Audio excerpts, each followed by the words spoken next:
Je ne le ferai pas, Nathan. Sa voix se brisa comme du cuir sec sous l'effet de la chaleur. Je ne l'épouserai pas. L'étoile du shérif brillait sur le gilet usé de Nathan Hayes, tandis que son visage buriné se durcissait. Tu le feras, Rebecca.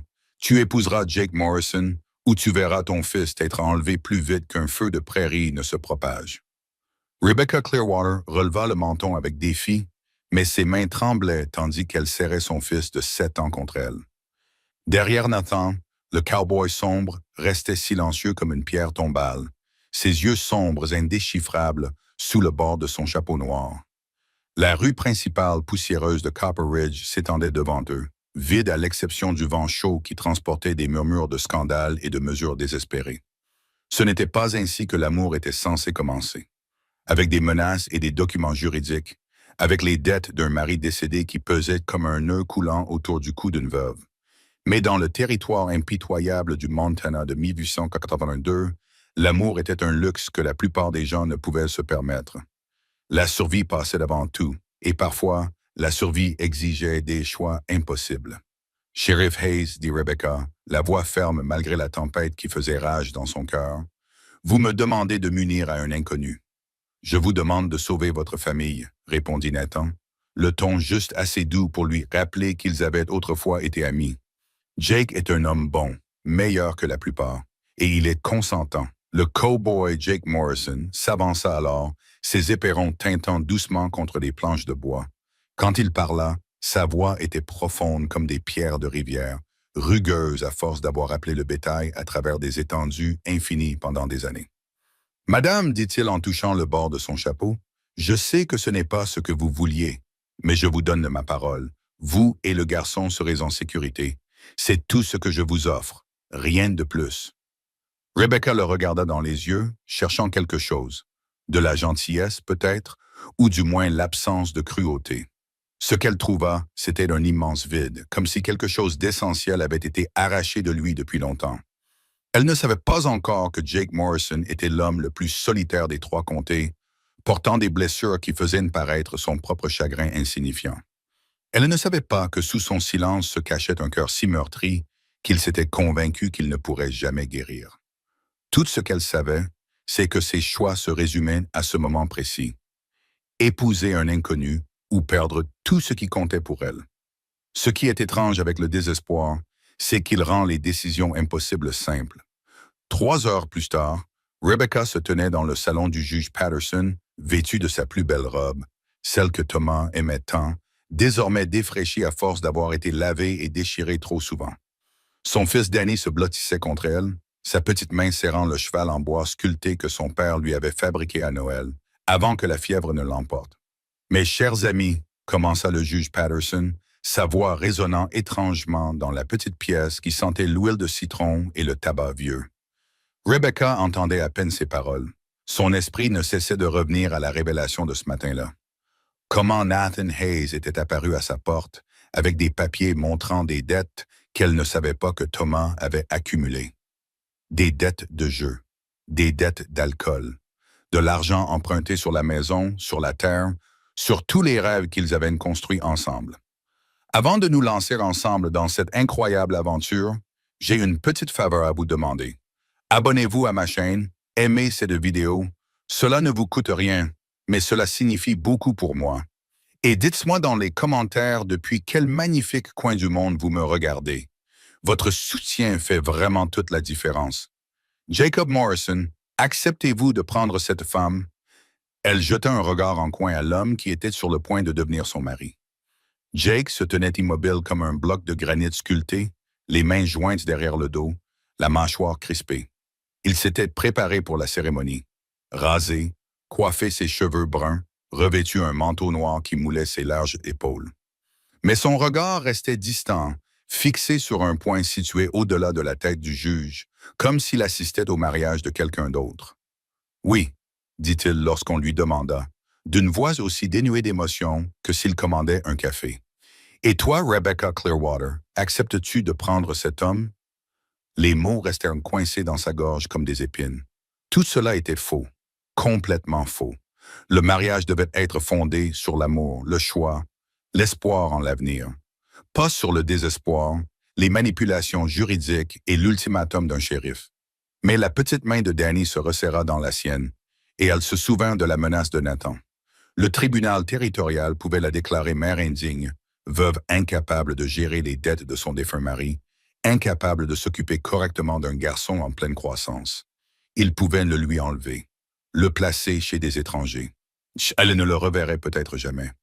Je le veux, murmura-t-elle. Le juge Patterson sourit avec bienveillance, inconscient de la tragédie qu'il était en train de présider. Alors, par le pouvoir qui m'est conféré par le territoire du Montana, je vous déclare mari et femme.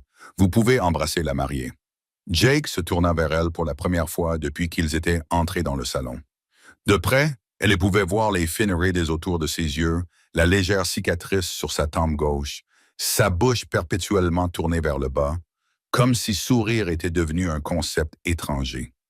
Il se pencha vers elle, non pas avec empressement, mais par devoir, et pressa ses lèvres contre les siennes avec toute la passion d'un homme apposant son cachet sur des documents juridiques.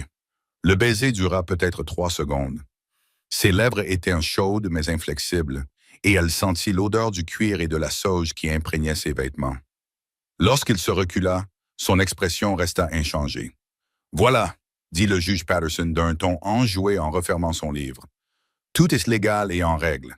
Félicitations à vous deux. » Mais quelque chose s'était produit pendant ces 3 secondes, quelque chose que Rebecca ne pouvait ni nommer ni comprendre. Une étincelle, peut-être, ou une reconnaissance. Une partie d'elle-même qui sommeillait depuis la mort de Thomas s'était réveillée au contact des lèvres de cet inconnu. Elle leva les yeux vers Jake, se demandant s'il l'avait ressenti aussi, mais son visage ne trahissait rien. « Nous devrions y aller, » dit-il simplement. « Il se fait tard. » Alors qu'il se dirigeait vers la porte, Danny tirant sur sa jupe et lui demandant quand il rentrerait à la maison, Rebecca réalisa qu'elle ne savait même plus où était sa maison. Le choc d'apprendre que Jake Morrison possédait l'un des plus beaux ranchs des 3 comtés frappa Rebecca comme un coup physique. Elle s'attendait à une cabane, peut-être une petite ferme construite dans la nature sauvage grâce à une détermination acharnée et un travail éreintant. Au lieu de cela, le chariot contourna un virage de la route poussiéreuse pour révéler une vaste maison de ranch construite en rondins taillés et en pierre locale, dont le large porche enveloppait 3 côtés comme des bras accueillants. Derrière elle s'étendaient des enclos, une immense grange et des dépendances qui témoignaient d'une prospérité acquise grâce à des années de gestion prudente et de travail acharné. Le bétail paissait dans des pâturages lointains, ses silhouettes se découpant sur l'herbe dorée qui ondulait vers les montagnes. « C'est à vous ?» demanda Rebecca, les mots lui échappant avant qu'elle ne puisse les retenir. Les mains de Jake ne vacillèrent pas sur les rênes. « À nous maintenant, je suppose. » Ce simple mot, « nôtre », provoqua un étrange frémissement dans sa poitrine. Elle s'attendait à travailler comme une servante non rémunérée, s'occupant de sa maison en échange d'un toit et d'une protection. La réalité juridique selon laquelle elle était désormais la maîtresse de tout cela la submergeait. Danny sautait sur le siège du chariot entre eux, les yeux écarquillés d'émerveillement. « Regarde, maman, ils ont des chevaux, de vrais chevaux, pas seulement la vieille Buttercup. » Pour la première fois depuis leur rencontre, l'expression de Jake s'adoucit légèrement. « Tu aimes les chevaux, fiston? » Le cœur de Rebecca se serra. Thomas avait toujours appelé Danny « fiston » sur ce ton précis. « Oui, monsieur. Papa allait m'apprendre à monter, mais il est tombé malade et... » L'excitation de Danny s'estompa tandis qu'une ombre familière traversait son petit visage. « Eh bien, » dit Jake après un moment, « je suppose qu'il faudra voir comment continuer ces leçons. » Alors qu'ils arrivaient à la maison, un cow-boy buriné sortit de la grange, âgé, les jambes arquées, le visage tanné comme du cuir et les yeux qui ne manquaient rien. « Patron, » dit l'homme en saluant Jake d'un signe de tête, puis en soulevant son chapeau devant Rebecca. « Madame, Cookie, voici ma femme, Rebecca, et son fils, Danny. » La voix de Jake restait neutre, mais quelque chose dans son ton déconseillait de poser des questions. « Ils vont rester ici. » Les sourcils de Cookie se levèrent légèrement, première fissure dans ce que Rebecca soupçonnait être un comportement habituellement imperturbable. « Oui, monsieur. Enchanté, madame. Enchanté, mon garçon. » Jake l'aida à descendre du chariot avec une douceur surprenante, ses mains enserrant facilement sa taille. Pendant un instant, Ils se tenaient si près l'un de l'autre qu'elle pouvait voir les reflets dorés dans ses yeux bruns, sentir la chaleur qui émanait de son corps. Puis il recula, rompant le charme. « Je vais vous montrer la maison, dit-il. Cookie, occupe-toi de leurs affaires. » L'intérieur de la maison du ranch était aussi impressionnant que l'extérieur. Des pièces spacieuses avec de hauts plafonds, des meubles simples mais de bonne facture, des fenêtres qui laissaient entrer la lumière dorée de l'après-midi. Tout était propre et bien entretenu, même si Rebecca remarqua les signes révélateurs d'une maison sans touche féminine. Pas de rideaux aux fenêtres, pas de fleurs dans des vases, pas de petites décorations qui transforment une maison en foyer. « La cuisine est là-bas, » dit Jake en la montrant du doigt. « Les chambres sont à l'étage. Toi et le garçon pouvez prendre la chambre au bout du couloir. Je vais... » Il hésita, passant une main dans ses cheveux noirs. « Je vais prendre la chambre en bas, pour l'instant. » La gêne causée par la répartition des chambres les frappa tous les deux simultanément. Ils étaient mariés, liés légalement, mais complètement étrangers l'un à l'autre. Le fait qu'ils ne partageraient pas le même lit était à la fois un soulagement et, d'une certaine manière, une déception. « Le garçon doit manger, » dit Rebecca, se rabattant sur des considérations pratiques pour masquer sa confusion. « Cookie s'occupe de la plupart des repas pour les ouvriers, » répondit Jake. « Mais la cuisine est à vous maintenant, si vous le souhaitez. »« À nous, » pensa Rebecca à nouveau. Ce mot commençait à lui sembler moins étranger. Danny s'était approché de la grande fenêtre à l'avant et pressait son nez contre la vitre. « Maman, il y a un chien, un gros chien brun. » Jake s'approcha pour se tenir à côté de lui. « C'est Rex. Il est gentil, mais c'est un chien de travail. Il aide avec le bétail. Je peux te le caresser? Si ta maman est d'accord. » Rebecca acquiesça et Danny poussa un cri de joie et courut vers la porte d'entrée. À travers la fenêtre, ils le regardèrent s'approcher du chien avec l'enthousiasme intrépide de l'enfance. Rex, visiblement habitué aux humains, se laissa caresser avec une dignité patiente. « Il s'est senti seul, » dit Rebecca doucement, en regardant le premier sourire de son fils depuis des semaines s'épanouir sur son visage. « Le ranch est un bon endroit pour qu'un garçon grandisse, » dit Jake, et quelque chose dans sa voix la fit le regarder attentivement. Pendant un instant, son masque soigneusement entretenu glissa, et elle vit quelque chose de brut et de douloureux dans son expression, un chagrin qui correspondait au sien. Puis il disparut, remplacé par ce calme stoïque familier. « Je te ferai visiter demain, dit-il. Laisse-toi le temps de t'installer ce soir. » Alors que le soleil commençait à se coucher derrière les montagnes, peignant le ciel de nuances oranges et dorées, Rebecca se tenait à la fenêtre de sa nouvelle chambre et essayait de donner un sens aux événements de la journée. Elle était mariée à un homme qu'elle ne connaissait pas, vivait dans une maison qui semblait irréelle, engagée dans un avenir qu'elle ne pouvait imaginer. Mais pour la première fois depuis la mort de Thomas, Danny riait à nouveau, et peut-être que cela suffisait pour l'instant. Les cris terrifiés de Danny tirèrent Rebecca de son sommeil avant l'aube. Elle se précipita hors de son lit et descendit les escaliers, sa chemise de nuit s'emmêlant autour de ses jambes, le cœur battant à tout rompre, envahie par la panique familière qui la tourmentait depuis la mort de Thomas. « S'il vous plaît, pas Danny aussi. S'il vous plaît, pas Danny. » Elle fit irruption dans la cuisine et trouva son fils figé dans la cour, le visage blême de terreur, tandis qu'un énorme serpent à sonnette s'enroulait entre lui et la maison, son dos à motifs en losange brillant dans la lumière du petit matin. « Ne bouge pas, mon fils. » La voix de Jake venait de quelque part derrière elle, calme et posée.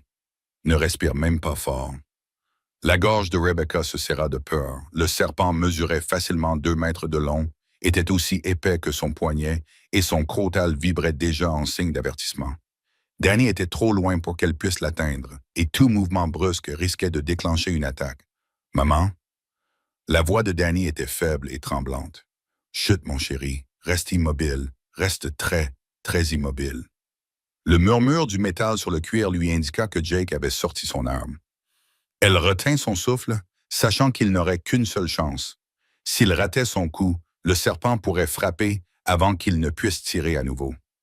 Le coup de feu retentit comme un coup de tonnerre dans le calme matinal. La tête du serpent disparut dans un nuage de terre et de sang, son corps se tordant violemment avant de s'immobiliser. Danny resta immobile pendant un autre battement de cœur, puis éclata en sanglots et courut vers Rebecca. Elle le serra dans ses bras, ses propres larmes se mêlant aux siennes, alors que la terreur s'estompait lentement. Tout va bien, mon bébé. Tout va bien. Tu es en sécurité. Au-dessus de la tête de Danny, elle croisa le regard de Jake. Il rangeait déjà son arme dans son étui, son visage ne laissant transparaître aucune trace de l'excitation ou de la fierté qu'un autre homme aurait pu afficher après un tel tir. « Tu as bien fait de ne pas bouger », dit-il à Danny d'un ton neutre. « Les crotales n'aiment pas gaspiller leur venin, mais ils le feront s'ils se sentent acculés. J'ai entendu le sifflement et j'ai eu peur, renifla Danny. Tu as bien fait. Ce sifflement est un avertissement de la nature. Quand tu l'entends, tu restes immobile, puis tu recules lentement. Les serpents n'ont pas plus envie de se battre que toi. Rebecca posa Danny par terre, mais garda sa main sur son épaule. Merci, dit-elle à Jake. Si vous n'aviez pas été là, j'étais là, dit-il simplement, comme si cela réglait la question. Cookie sortit du dortoir, attiré par le coup de feu. Son visage buriné embrassa rapidement la scène. Le serpent mort, la femme et l'enfant tremblants, le pistolet encore fumant de Jake. « Un serpent à sonnette ?» demanda-t-il. Jake acquiesça. « Un gros. Tu ferais mieux de vérifier les autres dépendances. S'il y en a un, il y en a peut-être d'autres. » Alors que Cookie s'éloignait pour organiser les recherches, Jake se retourna vers Rebecca et Danny. Vous devrez faire attention, surtout tôt le matin et en fin de journée, quand ils sont les plus actifs. Pendant la journée, ils aiment les endroits frais et sombres. Sous les porches, dans les tas de bois, les remises à outils. « Comment avez-vous appris à tirer comme ça? » demanda Rebecca. Une ombre passa sur le visage de Jake. « J'ai dû apprendre. » La façon dont il le dit suggérait une histoire qu'il n'était pas prêt à raconter, alors Rebecca n'insista pas. Elle se concentra plutôt sur les aspects pratiques. « Je devrais préparer le petit déjeuner. Cookie et les ouvriers auront faim. »« Tu n'as pas besoin de cuisiner pour l'équipe, » dit Jake. « C'est le travail de Cookie. »« J'ai besoin de me rendre utile, » répondit Rebecca, surprise par la fermeté de sa propre voix. « Je ne serai pas un poids mort dans ce ranch. » Jake l'observa un instant et elle vit quelque chose briller dans ses yeux. De l'approbation, peut-être, ou du respect. « Cookie fait un café si fort qu'on pourrait y faire flotter des fers à cheval, » dit-il finalement. « Ils apprécieront peut-être la touche féminine d'un petit déjeuner. » 1 heure plus tard, Rebecca se retrouva dans la cuisine chaleureuse, en train de mélanger la pâte à crêpes, tandis que le bacon grésillait dans la grande poêle en fonte. Danny était assis à la table en bois ciré, dessinant soigneusement des chevaux dans les marges d'un vieux journal. Jake apparut dans l'embrasure de la porte alors qu'elle retournait les premières crêpes dorées. « Ça sent bon, » dit-il. « C'est la recette de ma grand-mère. Thomas disait toujours. » Elle s'interrompit, la référence à son premier mari restant suspendue dans l'air, gênante. L'expression de Jake ne changea pas. « Quel homme chanceux, » dit-il doucement. Cette simple reconnaissance de son chagrin, sans jalousie ni ressentiment, la prit au dépourvu. La plupart des hommes auraient réagi avec irritation à la mention d'un prédécesseur. Jake semblait l'accepter aussi naturellement que le lever du soleil. « Je vais appeler les garçons, » dit-il, puis il marqua une pause. « Rebecca, oui, tu t'es bien débrouillée ce matin. Tu es restée calme quand il le fallait. C'était le premier vrai compliment qu'il lui faisait, et cela la réchauffa plus qu'il n'aurait dû. Alors que les cow-boys affluaient pour le petit déjeuner, remplissant la cuisine de plaisanteries bon enfant et de commentaires élogieux sur la nourriture, Rebecca sentit quelque chose se détendre dans sa poitrine. Pour la première fois depuis la mort de Thomas, elle se sentait à nouveau utile, nécessaire, comme si elle avait sa place quelque part. Mais lorsqu'elle surprit Jake en train de l'observer par-dessus sa tasse de café, ses yeux sombres, indéchiffrables, elle se demanda quel secret se cachait derrière son calme imperturbable. Et si cette paix fragile qu'ils étaient en train de construire pourrait survivre aux fantômes qui hantaient son mystérieux nouveau mari. La révélation eut lieu 3 jours plus tard, lorsque Rebecca trouva Jake dans la grange à minuit, assis dans une stalle vide, la tête entre les mains. Elle était venue le chercher après avoir remarqué son absence à table, lors des tâches du soir, partout où elle aurait normalement pu trouver l'homme qui était devenu son mari de nom seulement. Danny avait demandé où était Jake et elle n'avait pas su quoi répondre. La grange était plongée dans l'obscurité, à l'exception d'une seule lanterne qui projetait des ombres vacillantes sur le sol jonché de foin. Jake était assis, le dos contre la paroi de la stalle, les genoux repliés, l'air plus jeune et plus vulnérable qu'elle ne l'avait jamais vu. « Jake » appela-t-elle doucement. Il releva brusquement la tête et, l'espace d'un instant, elle vit une profonde angoisse dans ses yeux avant que le masque familier ne se remette en place. « Tu ne devrais pas être seul ici, » dit-il en se levant avec une dignité prudente. « Il pourrait y avoir d'autres serpents. Ce n'est pas pour ça que je suis venu. » Rebecca s'approcha, remarquant la bouteille à côté de l'endroit où il était assis.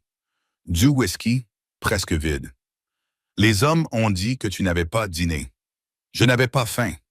Nous sommes le 15 juin, dit-elle doucement. Jake se figea. Et alors?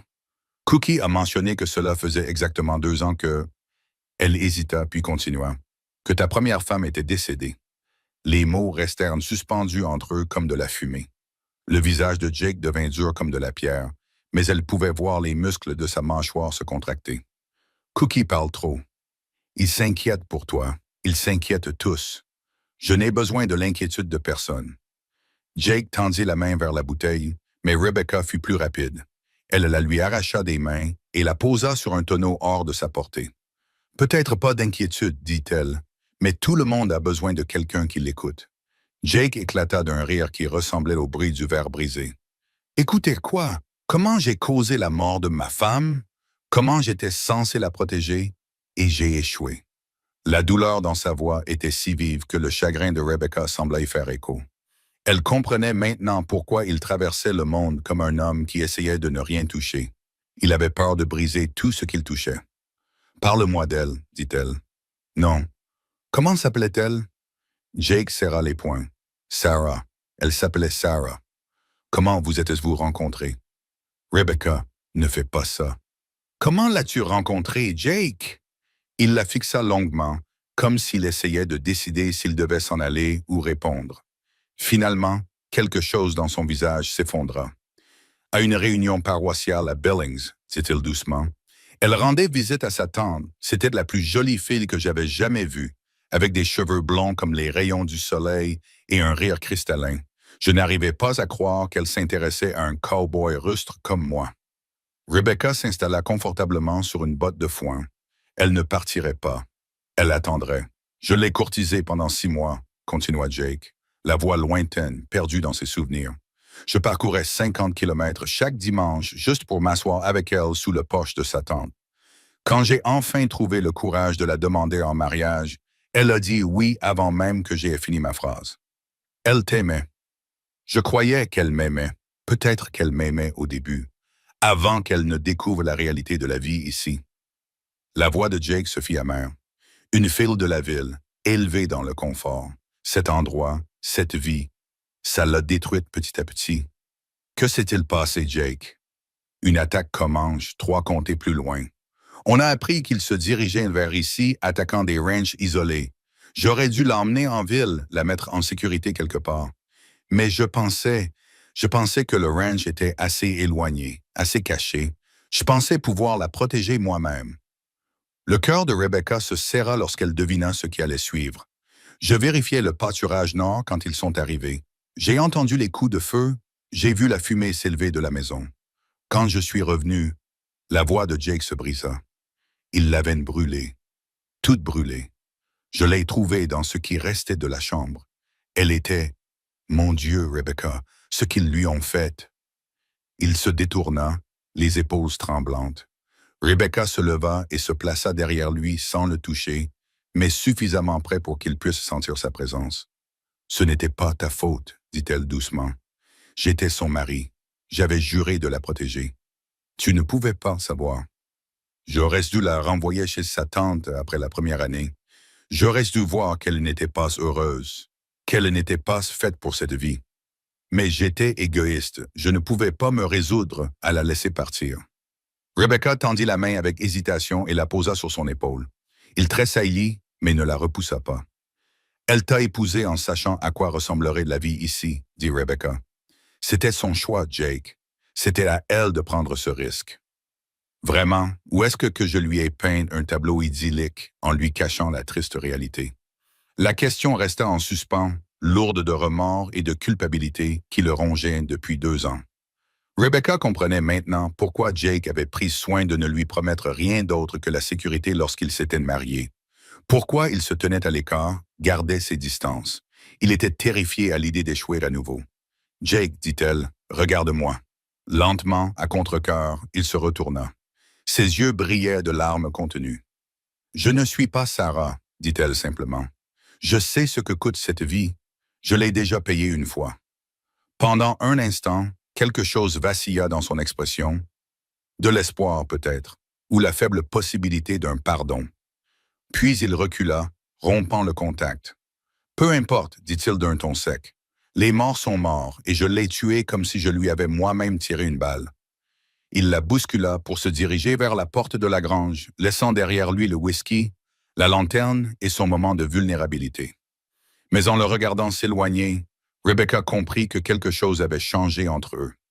Elle voyait désormais au-delà de son armure, elle voyait l'homme blessé derrière sa façade stoïque. Et elle savait que les blessures pouvaient guérir si quelqu'un se souciait suffisamment d'eux pour les aider. La détermination de Rebecca à aider son mari brisé a failli leur coûter la vie à tous les deux. Elle l'observait depuis des semaines, voyant comment il évitait de se retrouver seul avec elle, comment il se jetait à corps perdu dans le travail du ranch, de l'aube jusqu'à la nuit tombée. Cet homme fuyait son propre ombre, et elle en avait assez de le laisser faire. Alors, lorsque Cookie lui avait dit que Jake était parti seul à cheval pour vérifier la cabane de garde-frontière dans Bear Canyon, une région dangereuse même pour un éleveur expérimenté, Rebecca avait pris une décision qui aurait horrifié l'ancienne Rebecca, prudente et circonspecte. Elle sella Buttercup et le suivit. Le sentier menant à Bear Canyon serpentait à travers un terrain de plus en plus accidenté, grimpant régulièrement vers les sommets qui formaient la limite nord du ranch. Rebecca avait déjà monté à cheval lorsqu'elle était enfant dans l'Ohio, mais là c'était différent. Des sentiers étroits creusés dans des pentes rocheuses, avec des dénivelés vertigineux qui lui donnaient des nausées lorsqu'elle osait regarder en bas. Lorsqu'elle arriva à la cabane, une simple cabane en rondin perchée sur une corniche rocheuse surplombant la vallée, le soleil glissait vers les montagnes occidentales. Le grand cheval bay de Jake était attaché à la balustrade du porche, mais Jake lui-même était introuvable. « Jake » appela-t-elle en descendant prudemment de cheval. Ses jambes tremblaient à cause de la longue chevauchée et de l'altitude. « Jake, où es-tu? » Un fracas provenant de l'intérieur de la cabane fit battre son cœur à toute vitesse. Elle poussa la porte et découvrit Jake coincé sous une lourde poutre qui semblait être tombée du toit partiellement effondré. Son visage était pâle de douleur et elle pouvait voir du sang suinter à travers sa chemise. « Qu'est-ce que tu fais ici? » haleta-t-il. « Je te sors de là, » répondit-elle en s'agenouillant à côté de lui et en examinant la poutre. Elle était massive, facilement 150 kilos de bois massif. Beaucoup trop lourde pour qu'elle puisse la soulever seule. « Rebecca, écoute-moi, » dit Jake, la voix tendue par la douleur et l'effort. « Tu dois retourner au ranch. Va chercher Cookie et quelques-uns des garçons. »« Cela prendra des heures, » protesta-t-elle. « Tu pourrais te vider de ton sang. Cela ne nous aidera ni l'un ni l'autre si tu te tues en essayant de déplacer cette chose. » Rebecca l'ignora et chercha dans la petite cabane quelque chose qui pourrait servir de levier. Son regard tomba sur un pied de biche rouillé appuyé contre le mur. « À quoi penses-tu? » demanda Jake alors qu'elle le récupérait. « Je pense que je n'ai pas fait tout ce chemin pour voir mon mari mourir, » dit-elle en coinçant le pied de biche sous la poutre près de sa poitrine. « Ton mari de nom seulement, » lui rappela Jake avec amertume. « Peut-être, » dit Rebecca en se positionnant pour obtenir un effet de levier maximal. « Mais tu es toujours à moi, Jake Morrison, et je n'abandonne pas ce qui m'appartient sans me battre. » Elle jeta tout son poids contre le pied de biche. La poutre bougea légèrement et Jake retint un gémissement. « À 3, haleta-t-elle. « Je soulève, tu te tires de là. 1, 2, 3. » Rebecca poussa de toutes ses forces. La poutre se souleva d'environ 15 centimètres, ce qui n'était pas beaucoup, mais suffisant. Jake serra les dents et se libéra en poussant un cri de douleur. La poutre retomba et Rebecca s'effondra à côté de lui, tous deux haletants dans le crépuscule naissant. « Laisse-moi voir, » dit-elle en tendant la main vers sa chemise. Jake attrapa sa main. « Je vais bien. Tu saignes. Ce n'est rien. Jake Morrison, si tu ne me laisses pas examiner cette blessure, je remonte sur ce cheval et je te laisse pourrir ici. » Quelque chose dans son ton dut le convaincre qu'elle était sérieuse, car il lâcha sa main et la laissa ouvrir sa chemise. La poutre l'avait heurté au niveau des côtes, laissant une entaille qui saignait abondamment, mais qui n'était pas dangereusement profonde. « Tu vas survivre, » dit-elle en déchirant des bandes de son jupon pour panser la blessure. « Mais tu as besoin de points de suture. » Pendant qu'elle s'affairait à nettoyer soigneusement la coupure et à la panser, Jake observa son visage dans la lumière déclinante. « Pourquoi es-tu venu ?» demanda-t-il doucement. « Parce que tu te fais du mal depuis des semaines et que j'en avais assez de rester les bras croisés. » « Cela ne te regarde pas. » Les mains de Rebecca s'immobilisèrent sur le bandage. « Ah bon? Je ne suis peut-être pas la femme que tu as choisie, Jake, mais je suis ta femme. Cela fait de ta douleur mon problème, que cela te plaise ou non. Sarah a aussi essayé de me sauver, » dit Jake d'une voix à peine plus forte qu'un murmure. « Elle a essayé de me transformer en quelqu'un que je ne suis pas. Regarde comment ça s'est terminé. »« Je n'essaie pas de te sauver, » dit Rebecca en finissant le bandage et en le regardant droit dans les yeux. « J'essaie de nous sauver. Ce mariage, cette famille que nous essayons de construire. Tu ne peux pas y arriver si tu es déterminé à te détruire. » Jake resta silencieux pendant un long moment, étudiant son visage comme s'il essayait d'y lire quelque chose. « Tu aurais dû rester à la maison, » dit-il finalement. « J'aurais dû. Je ne l'ai pas fait. » Rebecca l'aida à s'asseoir, remarquant qu'il grimaçait à ce mouvement. « Tu peux monter à cheval? Je dois le faire. Je ne peux pas passer la nuit ici pour y aller. Pourquoi? Il y a des provisions ici, des couvertures. Parce qu'une tempête approche. » Jake fit un signe de tête vers le ciel qui s'assombrissait, où Rebecca pouvait maintenant voir un banc de nuages menaçants s'accumuler au-dessus des sommets. Une grosse, à première vue. Si nous sommes pris dans un orage ici, nous mourrons tous les deux. Comme pour souligner son propos, un grondement de tonnerre lointain roula à travers les montagnes. Rebecca aida Jake à se relever, enroulant son bras autour de ses épaules lorsqu'il vacilla légèrement. Ils se dirigèrent lentement vers les chevaux, Jake s'appuyant plus lourdement sur elle que son orgueil ne voulait probablement l'admettre. « On ne peut pas descendre ce sentier à deux dans le noir, » dit Jake en regardant le chemin étroit qu'ils avaient gravi. « Alors nous devrons essayer la route de la vallée. Le chemin de la vallée est 2 fois plus long et le ruisseau est probablement en crue à cause de la fonte des neiges. C'est mieux que d'être frappé par la foudre. » Un autre grondement de tonnerre, plus proche cette fois, trancha la question. Jake laissa Rebecca l'aider à monter sur son cheval, même si elle voyait que cela lui demandait un effort considérable. Alors qu'ils commençaient à descendre dans la vallée, les premières grosses gouttes de pluie commencèrent à tomber. « Rebecca, » dit Jake doucement. « Oui, merci. » C'était la première fois qu'il la remerciait pour quoi que ce soit, et ces mots simples la réchauffèrent plus que n'importe quelle déclaration passionnée. Derrière eux, la foudre déchira le ciel au-dessus de Bear Canyon, illuminant la cabane dont ils s'étaient échappés de justesse. La traversée du ruisseau avait failli tout gâcher avant même que leur histoire ne commence vraiment. Ce qui n'était qu'un doux ruisseau le matin était désormais un torrent déchaîné, gonflé par les eaux de ruissellement des montagnes et la tempête qui les fouettait avec une fureur croissante. Rebecca était assise sur le dos de Buttercup, la pluie ruisselant sur son visage, observant l'eau boueuse tourbillonner et mousser autour de rochers de la taille de wagon. « Il va falloir remonter le courant !» cria Jake pour couvrir le tonnerre. « Trouver un passage plus étroit. » Mais alors même qu'il parlait, un éclair déchira le ciel si près que Rebecca put sentir l'odeur de l'ozone, et les 2 chevaux sursautèrent violemment. Le bec de Jake se cabra et, affaibli, il ne put rester en selle. Il heurta violemment le sol boueux, le visage blême de douleur, l'impact ayant secoué ses côtes blessées.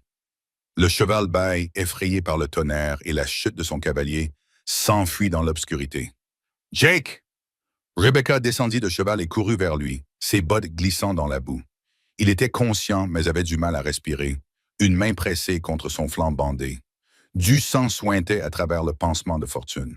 « Le cheval? » haleta-t-il. « Il est parti. » Rebecca regarda désespérément autour d'elle. Ils étaient à des kilomètres du ranch, pris dans une violente tempête, avec un seul cheval entre eux et l'hypothermie. « Tu peux monter? » Jake essaya de se relever et s'effondra en gémissant. « Donne-moi 1 minute. » Mais ils n'avaient pas 1 minute. La température baissait rapidement et ils étaient déjà tous les 2 trempés. Rebecca voyait les signes du choc s'installer. Les mains de Jake tremblaient, sa respiration était devenue superficielle et rapide. « Il nous faut un abri », dit-elle en scrutant les environs.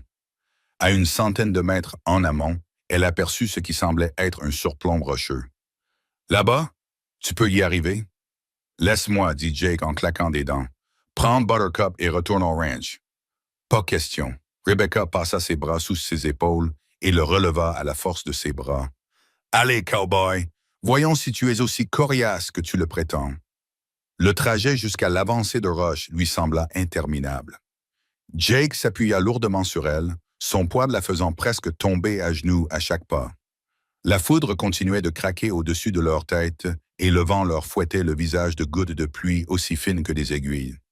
Mais ils y arrivèrent. L'avancée de roche leur offrit un refuge bienvenu contre le pire de la tempête, et Rebecca rassembla rapidement tout le bois sec qu'elle put trouver parmi les débris charriés par les inondations précédentes. « Il faut te réchauffer, » dit-elle en remarquant que Jake avait commencé à trembler de manière incontrôlable. « Et enlève ses vêtements mouillés. »« Rebecca, je ne peux pas. Nous ne sommes pas. » La protestation de Jake était faible, à peine audible dans la tempête. « Ne sois pas idiot, » dit-elle d'un ton sec.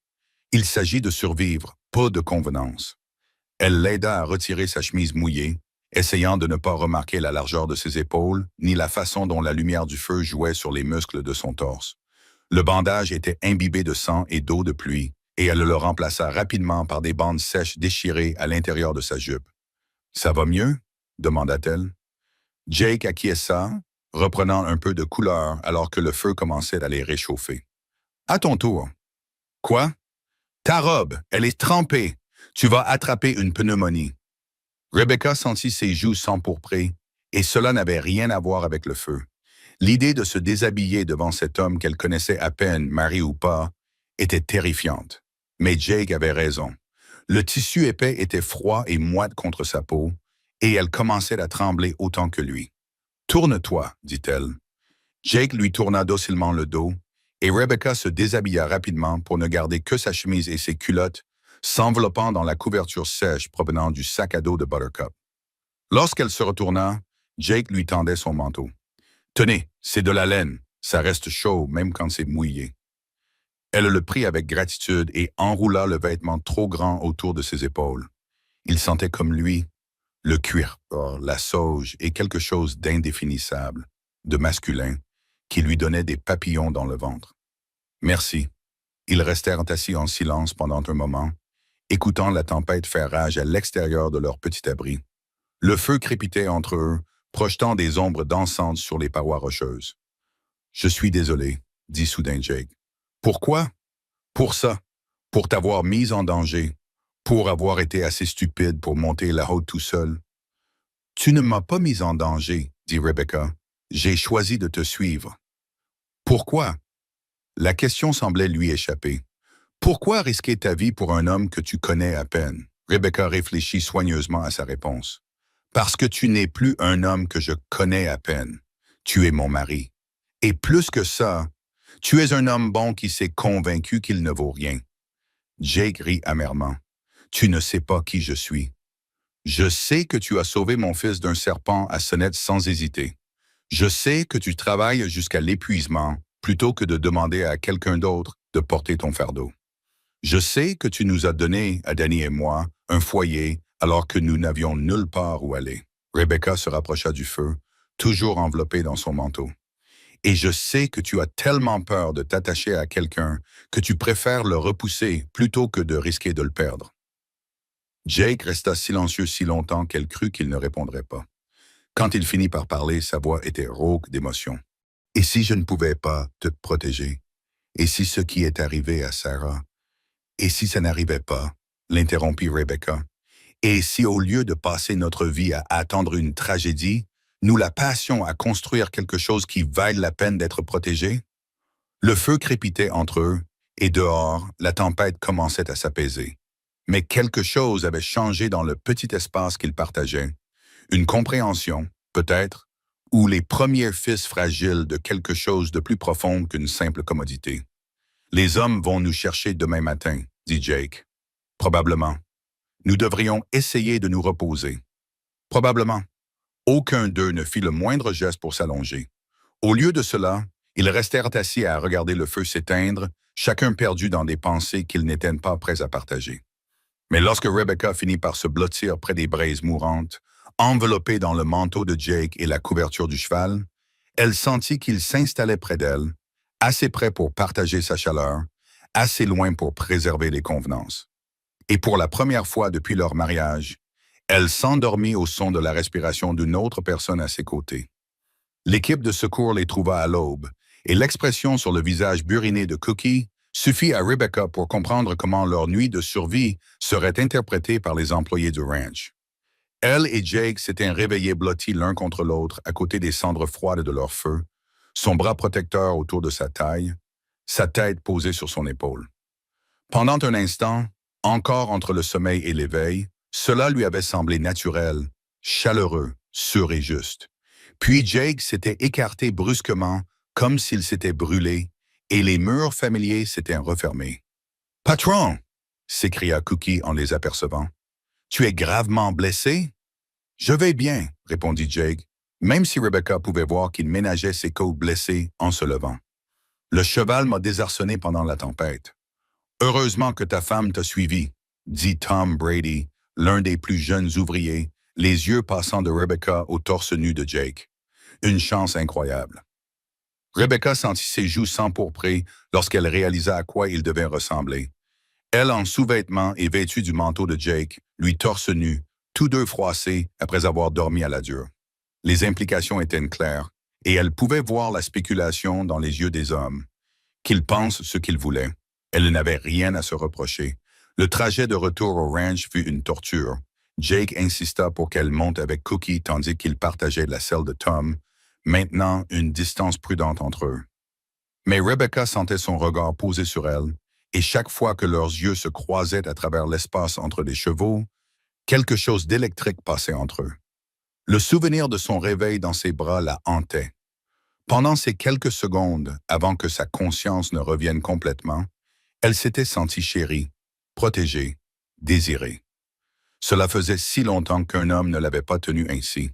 De retour au ranch, Jake disparut immédiatement pour s'occuper de son cheval et de ses blessures, laissant Rebecca seule face aux regards complices et aux conversations chuchotées. « Quelle tempête hier soir », commenta Mme Patterson, la femme du juge, lorsqu'elle arriva cet après-midi-là avec un panier de confitures. Son ton était soigneusement neutre, mais ses yeux brillaient de curiosité. « Oui », répondit Rebecca d'un ton neutre. « Jake a été blessé lorsque son cheval l'a désarçonné. Nous avons dû nous mettre à l'abri. »« Bien sûr, ma chère. Quelle chance que vous ayez été là pour l'aider. » L'accent mis sur « chance » fit serrer les mâchoires de Rebecca, mais elle garda une voix calme. « C'est le devoir d'une épouse. » En effet, Mme Patterson sourit faiblement. Bien que certains puissent remettre en question le bien fondé d'une dame partant seule à cheval à la recherche d'un homme qui n'est pas, enfin, qu'elle connaît depuis si peu de temps. Jake est mon mari, Mme Patterson, légalement et moralement. Il n'y avait rien de répréhensible dans mes actions. Oh, j'en suis sûr, ma chère. Je dis simplement que les apparences comptent, surtout pour une femme dans votre situation particulière.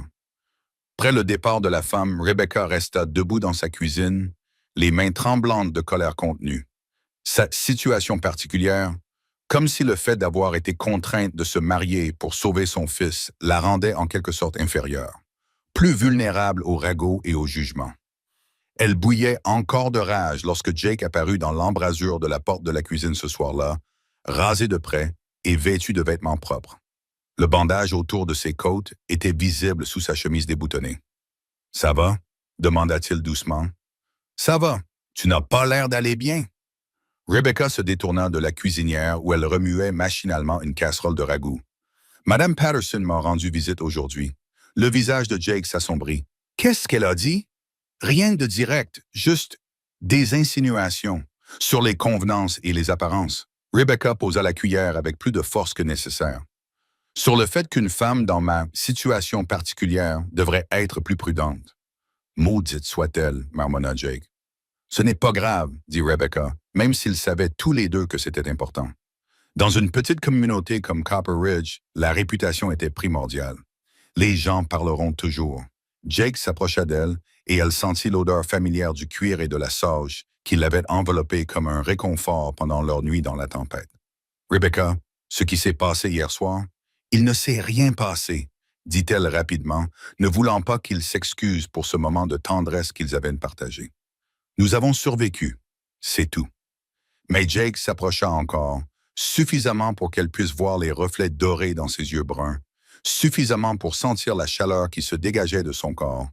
Ce n'est pas tout, dit-il doucement. Et tu le sais. Elle retint son souffle. La distance prudente qu'ils avaient maintenue depuis leur mariage s'effritait, et elle pouvait voir la guerre se dérouler dans son expression. Le désir luttant contre la peur, le désir luttant contre la terreur de risquer à nouveau son cœur. Jake, quand je me suis réveillé ce matin et que tu étais dans mes bras, dit-il d'une voix rauque et sincère, pendant un instant, j'ai oublié. J'ai oublié d'être prudent. J'ai oublié de garder mes distances. J'ai tout oublié, et sauf à quel point cela me semblait juste. Le cœur de Rebecca battait à tout rompre dans sa poitrine. Et maintenant, je me souviens pourquoi je ne peux pas me permettre de ressentir cela. À cause de Sarah. Parce que je ne peux pas perdre quelqu'un d'autre que je... Il s'interrompit, le mot inachevé suspendu entre eux comme une promesse et une menace. Quelqu'un d'autre que j'aime. Rebecca leva la main et toucha son visage, ses doigts traçant la ligne de sa mâchoire. Il se pencha vers elle un instant avant de lui saisir la main. « Non, murmura-t-il, ne rende pas les choses plus difficiles qu'elles ne le sont déjà. »« Peut-être que ça devrait être difficile, dit Rebecca. Peut-être que si c'est facile de s'en aller, ça ne vaut pas la peine d'être là au départ. » Pendant un instant, elle crut qu'il allait l'embrasser. La tension entre eux était palpable, et elle vit le moment précis où il faillit perdre le contrôle. Puis la voix de Danny retentit depuis l'étage. « Maman, le dîner est prêt? » Et le charme fut rompu. Jake recula, passant une main dans ses cheveux bruns. « J'ai du travail à finir dans la grange. » Il était parti avant qu'elle n'ait pu répondre, la laissant debout dans la cuisine, le cœur battant à toute rompre et la main encore engourdie par le bref contact avec sa peau. Mais quelque chose avait changé. La politesse prudente qui régnait entre eux s'était fissurée, et à travers cette fissure, quelque chose de dangereux grandissait. Quelque chose qui ressemblait étrangement à de l'espoir. La lettre arriva un mardi matin, portée par un cavalier dont l'apparence couverte de poussière et le cheval épuisé suggéraient une affaire urgente. Rebecca était en train d'étendre le linge lorsqu'elle aperçut l'homme descendre de cheval devant la maison principale, et quelque chose dans son attitude, la façon dont il jetait des regards par-dessus son épaule, l'énergie nerveuse de ses mouvements, lui donna un mauvais pressentiment. Elle trouva Jake dans la cuisine, en train de lire la lettre avec une expression figée. Quelle que soit la nouvelle contenue dans le papier, elle n'était pas bonne. « Qu'y a-t-il » demanda-t-elle. Jake leva les yeux, et elle vit dans son regard quelque chose qu'elle n'avait jamais vu auparavant. De la peur. Pas la prudence habituelle, mais une terreur authentique et profonde. « Bill Carver s'est évadé de la prison territoriale il y a 3 jours, dit-il calmement.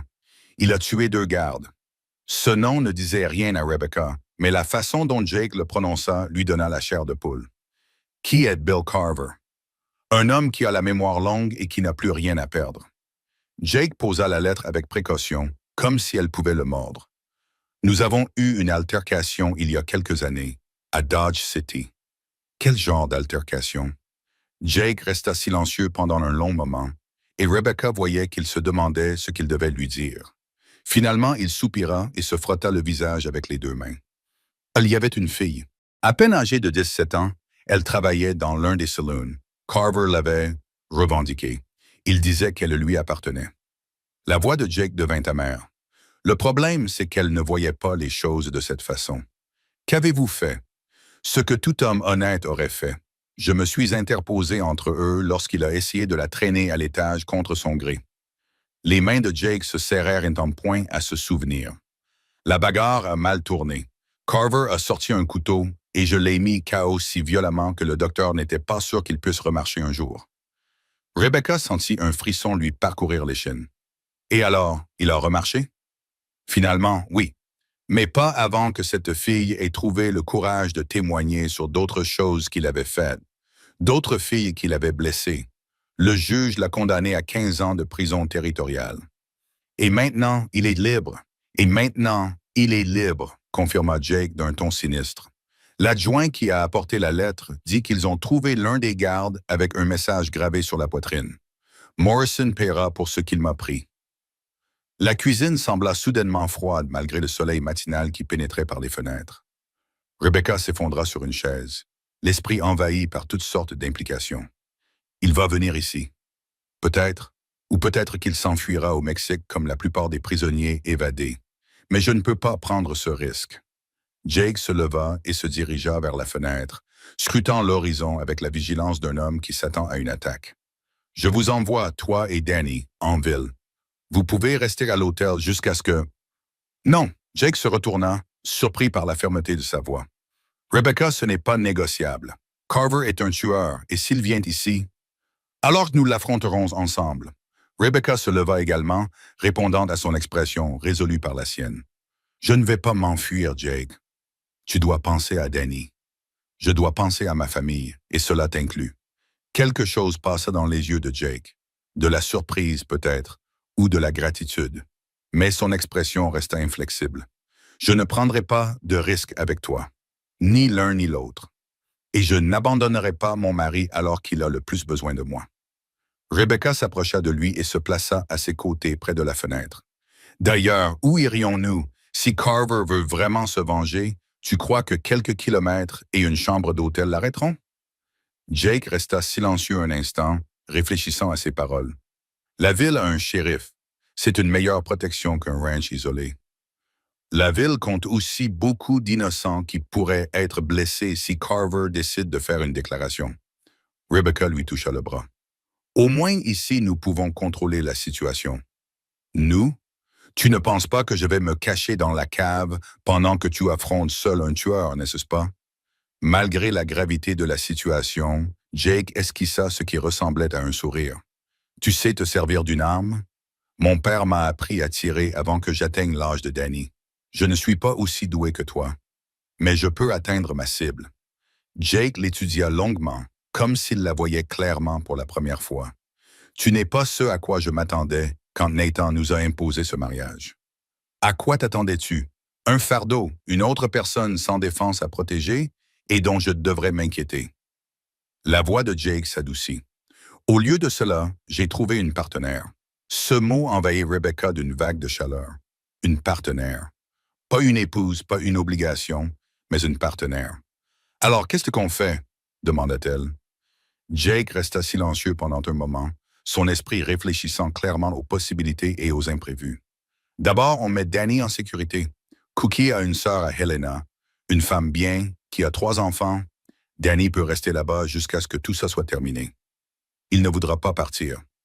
Il n'a pas le choix. Il s'agit de le garder en vie, pas de le rendre heureux. Rebecca acquiesça à contre-cœur. Jake avait raison. Quoi qu'il arrive, Danny ne pouvait pas rester ici. Quoi d'autre? Nous nous préparons. Carver n'est pas stupide. Il va repérer les lieux, chercher les points faibles. Nous devons être prêts à l'accueillir. Combien de temps penses-tu que nous avons? Jake regarda à nouveau l'horizon, comme s'il pouvait apercevoir leur ennemi approcher à cet instant même. Difficile à dire.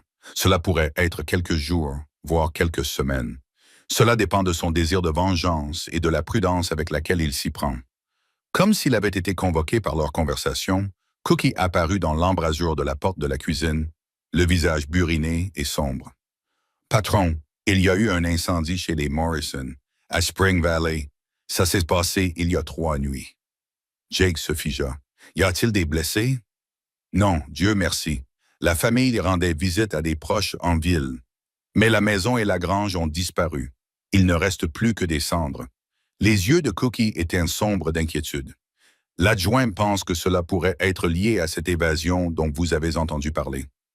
Rebecca sentit son sang se glacer. La maison des Morrison, une autre famille portant le même nom de famille que Jake. Si Carver traquait méthodiquement tous ceux qui s'appelaient Morrison. Il ne vient pas seulement pour toi, dit-elle doucement. Il vient pour tous ceux qu'il pense être liés à toi. Le visage de Jake était devenu pâle. Combien y a-t-il de familles Morrison dans la région? Au moins une 12 à ma connaissance, répondit Cookie. Peut-être plus. L'ampleur de la situation frappa Rebecca comme un coup physique. Il ne s'agissait pas seulement de vengeance contre un homme, mais du besoin malsain d'un tueur de détruire tout ce qui pouvait lui rappeler son humiliation. Nous devons les avertir, dit-elle. J'ai déjà envoyé des cavaliers à celles que je connais, dit Cookie. Mais il y en a peut-être d'autres. Jake acquiesça d'un air sombre. Préviens le shérif Thompson. Dis-lui ce à quoi nous avons affaire. Et Cookie? Oui, patron. Fais en sorte que les garçons portent des fusils, jour et nuit, et double la surveillance. Alors que Cookie partait exécuter ses ordres, Rebecca et Jake se tenaient ensemble à la fenêtre, regardant la vallée paisible qui pourrait bientôt devenir un champ de bataille. « Tu as peur? » demanda Rebecca doucement. Jake resta silencieux si longtemps qu'elle crut qu'il ne répondrait pas. Puis, terrifié, mais pas pour la raison que tu imagines. « Que veux-tu dire? » Jake la regarda, et dans ses yeux, elle ne vit pas la peur de la mort, mais quelque chose de bien plus complexe. « J'ai peur parce que j'ai enfin retrouvé quelque chose qui vaut la peine d'être défendu, et je ne sais pas si je suis assez fort pour le protéger. » Rebecca tendit la main et prit la sienne, entrelaçant leurs doigts. « Alors c'est une bonne chose que tu ne te battes beau seul. » Dehors, le vent se leva, soulevant des tourbillons de poussière dans la cour et rendant les chevaux agités dans leurs enclos. Quelque part, un tueur venait les chercher, et ils savaient tous les deux que ce n'était qu'une question de temps. L'attaque eut lieu à l'aube du jeudi, mais pas comme tout le monde s'y attendait. Rebecca se réveilla au son des cris de Danny, non pas les cris effrayés d'un enfant faisant un cauchemar, mais la terreur pure de quelqu'un confronté à un danger réel. Elle bondit hors de son lit et courut vers sa chambre, ses pieds nus silencieux sur le parquet. Le couloir était vide, la porte de sa chambre ouverte. À l'intérieur, son lit était défait mais froid. La fenêtre suffisamment ouverte pour qu'un homme puisse passer. « Jake !» a-t-elle crié, la voix brisée par la panique. Il est apparu à ses côtés en quelques secondes, vêtu uniquement de son pantalon et armé de son Colt 45. Son regard a immédiatement embrassé la scène. Le lit vide, la fenêtre ouverte, les empreintes de bottes boueuses sur le sol. « Il a pris Danny », a-t-elle murmuré, les mots sortant de ses lèvres engourdies. Jake était déjà en mouvement, examinant les empreintes, cherchant des indices. « 2 hommes, peut-être 3, ils sont entrés par la fenêtre pendant que nous dormions. Comment est-ce possible? Tu avais posté des gardes. Les gardes sont toujours à leur poste, dit Jake d'un ton grave. Ce qui signifie que ces hommes savaient exactement où les éviter. Les implications frappèrent Rebecca comme un coup de massue. Quelqu'un avait minutieusement exploré le ranch, cartographié leur défense, attendu le moment idéal pour frapper la cible la plus vulnérable. Là, Jake désigna quelque chose de blanc épinglé sur l'oreiller de Danny, un morceau de papier plié qu'elle n'avait pas remarqué dans sa panique. Les mains tremblantes, Rebecca le déplia et lut le message griffonné à l'intérieur. « Morrison, tu m'as pris quelque chose qui m'appartenait à Dodge City. Maintenant, j'ai quelque chose qui t'appartient. Viens seul à Devil's Canyon à midi si tu veux que le garçon revienne vivant. Si tu viens accompagner, je t'enverrai ces morceaux à la place. BC. » Le papier tomba sur le sol lorsque les genoux de Rebecca se dérobèrent sous elle. Jake la rattrapa avant qu'elle ne tombe, ses bras puissants étant la seule chose qui la maintenait debout. « Ce n'est qu'un petit garçon, » murmura-t-elle. « Ce n'est qu'un bébé, Jake. Il n'a jamais fait de mal à personne. »« Je sais. » La voix de Jake était calme, mais elle pouvait sentir la tension dans ses muscles, voir son mâchoire se crisper. « Je vais le ramener, Rebecca, je te le promets. »« À Devil's Canyon, » dit-elle, s'efforçant de réfléchir malgré la terreur. « Où est-ce? » ?»« À environ 10 miles au nord. Les formations rocheuses en font un endroit idéal pour une embuscade. Une 12aine d'endroits où cacher des tireurs, une seule entrée et une seule sortie. » L'expression de Jake était sombre. Carver a bien choisi. C'est un piège. Bien sûr que c'est un piège. La question est de savoir si je vais y entrer pour mourir ou pour tuer le salaud qui a enlevé mon fils. Mon fils, ces mots frappèrent Rebecca avec une force inattendue. En moins d'1 mois, Jake était passé d'un étranger réticent et cela. Un homme prêt à mourir pour un enfant qu'il ne connaissait que depuis quelques semaines. « Il doit y avoir un autre moyen, » dit-elle désespérément. « Un moyen qui ne se termine pas par ta mort et Danny toujours entre les mains de ce monstre. » Jake resta silencieux un instant, son esprit réfléchissant clairement aux possibilités. Peut-être qu'il y en a une. Que veux-tu dire? Carver veut que je vienne seul, mais il ne dit rien sur l'heure à laquelle je dois arriver. Si je peux arriver tôt, repérer les lieux. C'est toujours du suicide. Tu as dit toi-même qu'il y avait une douzaine d'endroits où cacher des tireurs. Pas s'ils ne m'attendent pas avant midi. Les yeux de Jake étaient durs comme de la pierre. Et pas si je sais où se trouvent ces cachettes. Rebecca voyait le plan se former dans son esprit, pouvait lire le calcul désespéré dans son expression. C'était mieux que de se jeter directement dans une embuscade, mais pas de beaucoup. « Je viens avec toi, dit-elle. »« Non. Jake? Absolument pas. Je ne prendrai pas le risque de vous perdre tous les deux. Et je ne resterai pas ici à ne rien faire pendant que mon mari et mon fils sont en danger. » Rebecca se dégagea de ses bras et le regarda droit dans les yeux. « Tu as besoin de quelqu'un pour te couvrir, quelqu'un qui sait tirer. » « Rebecca, s'il m'arrive quelque chose, Danny aura besoin de sa mère. Si quelque chose t'arrive, Danny ne rentrera pas à la maison de toute façon. » La voix de Rebecca était plate, pleine de certitude. Les hommes comme Carver ne laissent pas de points Jake, même des témoins de 7 ans. La vérité de cette affirmation planait entre eux comme un glas funèbre. Ils savaient tous les deux qu'une fois que Carver aurait pris sa revanche, la vie de Danny n'aurait plus aucune valeur à ses yeux. « Que suggères-tu? » demanda Jake doucement. « Nous y allons ensemble. Tu t'approches par devant, tu retiens l'attention de Carver. Je fais le tour par derrière, je regarde si je peux apercevoir Danny et peut-être tirer sur Carver si l'occasion se présente. » Jake secouait déjà la tête. Trop dangereux. Trop de choses pourraient mal tourner. Plus dangereux que d'affronter seul un tueur dans un canyon encaissé.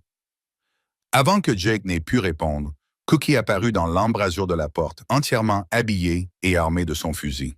Son visage buriné était sombre lorsqu'il prit conscience de la scène.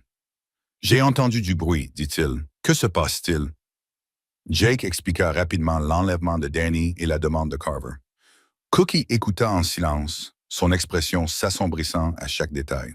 « Devil's Canyon, dit-il lorsque Jake eut terminé. Un endroit idéal pour une fusillade. Tu le connais? J'y ai fait passer du bétail il y a des années, avant que nous trouvions de meilleurs itinéraires.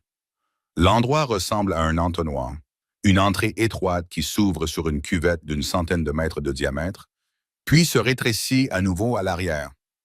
Les parois sont verticales, avec des falaises d'environ 12 mètres de haut. Des cachettes? Beaucoup. Des corniches, des grottes, des amoncellements de rochers. On pourrait y cacher une petite armée. Cookie marqua une pause, étudiant le visage de Jake. « Tu vas vraiment y aller? »« Je n'ai pas le choix. Tu n'iras pas seul. » L'expression de Jake se durcit. « Cookie, ne m'appelle pas Cookie, mon garçon. Je chevauche à tes côtés depuis 8 ans. Je ne vais pas te laisser affronter ce salaud tout seul. » La lettre disait que tu devais venir seul. Elle ne disait rien sur ce qui se passerait une fois que tu serais arrivé. Les yeux de Cookie étaient gris acier et déterminés. En plus, tu crois que je vais rester assis et essayer à me curer les dents pendant qu'un prisonnier évadé menace ma famille? Famille. Dans un ranch comme celui-ci, ce mot englobait bien plus que les liens du sang. Cookie avait aidé Jake à passer du statut de gamin inexpérimenté à celui d'homme accompli. Danny était autant le petit-fils de Cookie que s'ils avaient partagé le même sang.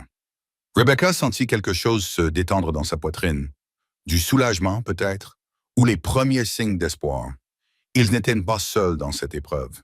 Ils avaient des alliés, des gens prêts à se battre pour la vie de Danny. « À quoi penses-tu? » demanda Jake. Cookie resta silencieux un instant, son esprit réfléchissant clairement aux possibilités tactiques. « Tu entres par devant, comme le dit la lettre. Tu les fais parler, tu retiens leur attention. Pendant ce temps, moi et quelques gars, on fait le tour pour arriver par l'entrée arrière.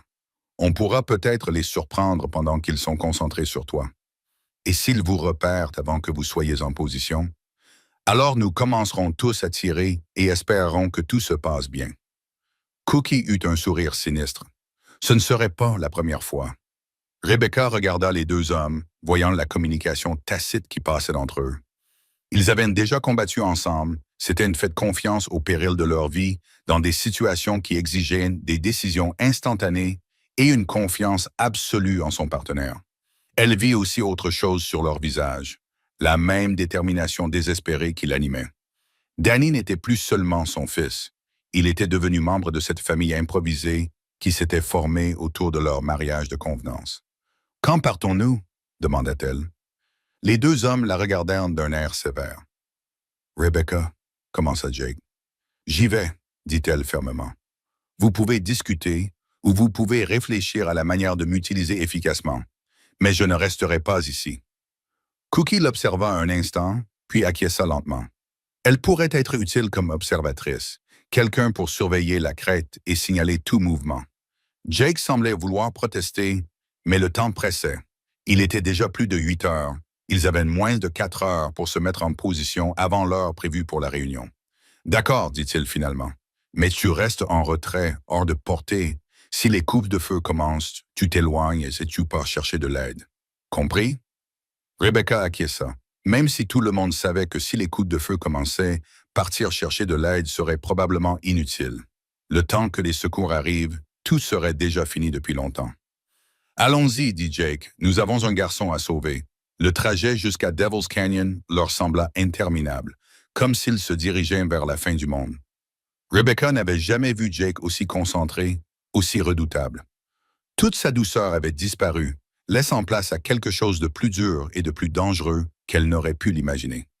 Ce n'était plus l'homme blessé qui l'avait serré dans ses bras pendant la tempête, ni le mari attentionné qui avait promis d'apprendre à Danny à monter à cheval.